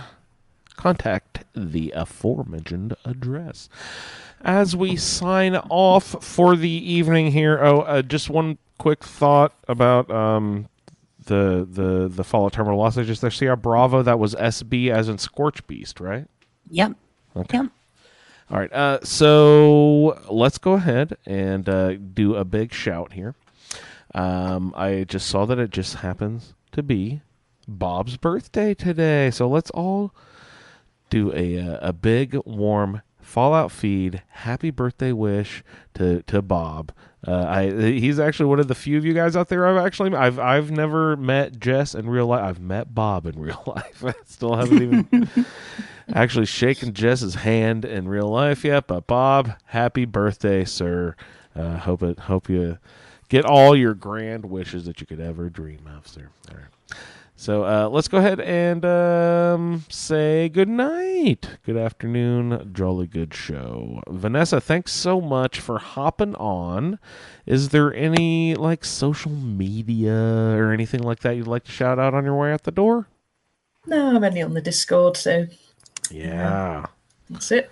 Discord is Thanks, great. no, thanks for inviting me. We have a lot of fun Appreciate activity over there, and you are always welcome on the show, Vanessa. And if you'd like to hang out with Vanessa out there, and Ray and Jess also hang out a lot there, check out our Discord group. Vanessa, thanks so much for hopping on. Thank you. Ray can be found in the Discord and also at RayLB, and also for all of your No Man's Sky needs at BBCISSS for the Butcher, Baker, and Candlemaker in Space. Ray, thanks so much. Good times. We should have an episode out soon. Oh, good stuff. Love listening to a podcast about a game I don't even really play anymore. Always fun, though. And Jess, like I mentioned, can be found in the Discord and also at SleepIs4T at all social media locations. Jess, thanks so much for hopping on. Thanks, all. It's been great. Have a wonderful weekend. Have a good one. I can be found... Nice. I can be found in our Facebook group, and the show can be found at the Fallout Feed. I'd like to thank everyone for downloading this edition of the Fallout Feed. We will see you in the wasteland. Thank you for downloading this episode of the Fallout Feed Roundtable. If you are interested in doing a play-along character with us, the show can be contacted by emailing falloutroundtable@gmail.com. For the Roundtable schedule, our Amazon link, and all other show information, please head on over to asapodcasting.com, where you will find the Fallout feed, a Skyrimatic podcast, our YouTube channel, the Chatterbox, as well as other content. Once again, thank you for downloading, and we'll see you in the wasteland. We're out. Okay. So yeah, 4 hours. Thank you, Vanessa. That's why I That's a messaged long partway one. through. I'm like, we're going longer. The actual show will be about 3 hours, and maybe we'll even be able to cut it down a little more than that, depending. But yeah, I knew when we got talking so much on the first half, and then we had Quest that it might go a bit long. Eddie popped in to listen in Discord today. No fucking way. Hey, Eddie. I haven't seen Eddie in Yeah. forever. Yeah, that was great. Fun to have him in there. He was in there almost the whole show. That's awesome. Yeah. Lee and I were playing 76 one day, and he popped up. Well, that's great. That was fun to talk to him again. He just must be We one were of on the those voice chat. early bird people who can't ever listen live or whatever. Yeah. That's I mean, we got fun. a lot of those, right? Considering Yeah. time we record, depending. Yeah, people with work schedules. Jobs and lives and stuff. I mean, we're good for West Coasters. 10:30 our time is 7:30 West Coast. That's not bad at all. But yeah. I do sometimes wonder, because some of the shows run quite long, if you'll still be going when I get up in the morning, but it's not happened yet. we've done that for our friend Rebecca is in the UK, and she wakes up around 5 or 6 a.m. usually. And yeah, every once in a while she'll pop in to catch the last 30 minutes of the show. Yeah. That's so funny. It is funny. Insane. But yeah, so it'll be about probably 3 hours total. And Andrew, I'm just going to loop did it back to recording back, so stopped. it'll be about a 6-hour episode. How about that? I did record that, but you'll still need to add the terminal velocity because with Discord, Yeah. it doesn't come through as well. That is fine. I also got a second file recording, so I'll try to splice it together somehow. We'll see. Okay. We'll okay. figure it I can still out. send you mine. But if you don't need it, you don't need it. That's fine too. Yeah, go ahead and send me your file. I might need to splice all three together because there's like a chunk that I missed in between the two files. You know what I mean? Yeah, just a quick transition. Yeah. But that's good. Iguana bits weren't too long, but talked a little more than I meant to. I meant for it to be quick, and it was still like probably 15 minutes. At least, well, maybe only 10, but still. Floating camps Plenty. got your blood going. Yeah. Oh, it was such a thing. I woke up to like 5 messages.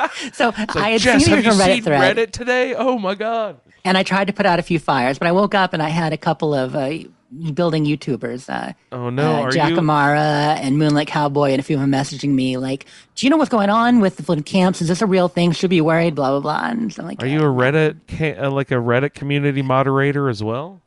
No, I don't moderate any communities on Reddit. Okay. I'm Very wise. not. Yeah, I'm not there that much. I've got enough communities on Facebook. Yeah, and I think you probably have some on Discord too. That you. Well, I mean, I've got our Discord. Yeah, I've got our Discord. I've got the Gato Discord. I've got UWN Discord, which is really not active at all besides the theater company. And I've got a Starfield Discord, Starborn Collective. Yeah, I've got a few. You've got some platforms. Yeah. Hey, Four groups on Facebook. at this thanks point. again for hopping on tonight, Vanessa. Always fun to hang out. Yeah, no worries. Thanks for inviting me. Absolutely. Maybe to your weekends then. Yeah, Mo Yeah, you is too. asking for supper, so he and I are gonna run out and get some food. So I'm gonna sign off, you guys. But awesome episode, and thanks for hopping on again, Vanessa. Yeah, no worries. Take care, everyone. Right on. Cheers. Lovely. See you guys. Have a Bye. great one, y'all. Bye. Bye. Be careful with whomever you're romancing. I played through the emptiness. Why did I do that dancing? This is really heavy. I'm exhausted. I like getting lucky. My camp just looks like a dog's breakfast. Go down and these teeth that are banging away on the body of whatever it is that you're eating. Oh, a light that's going to blow. You find this other crevice, you squeeze through.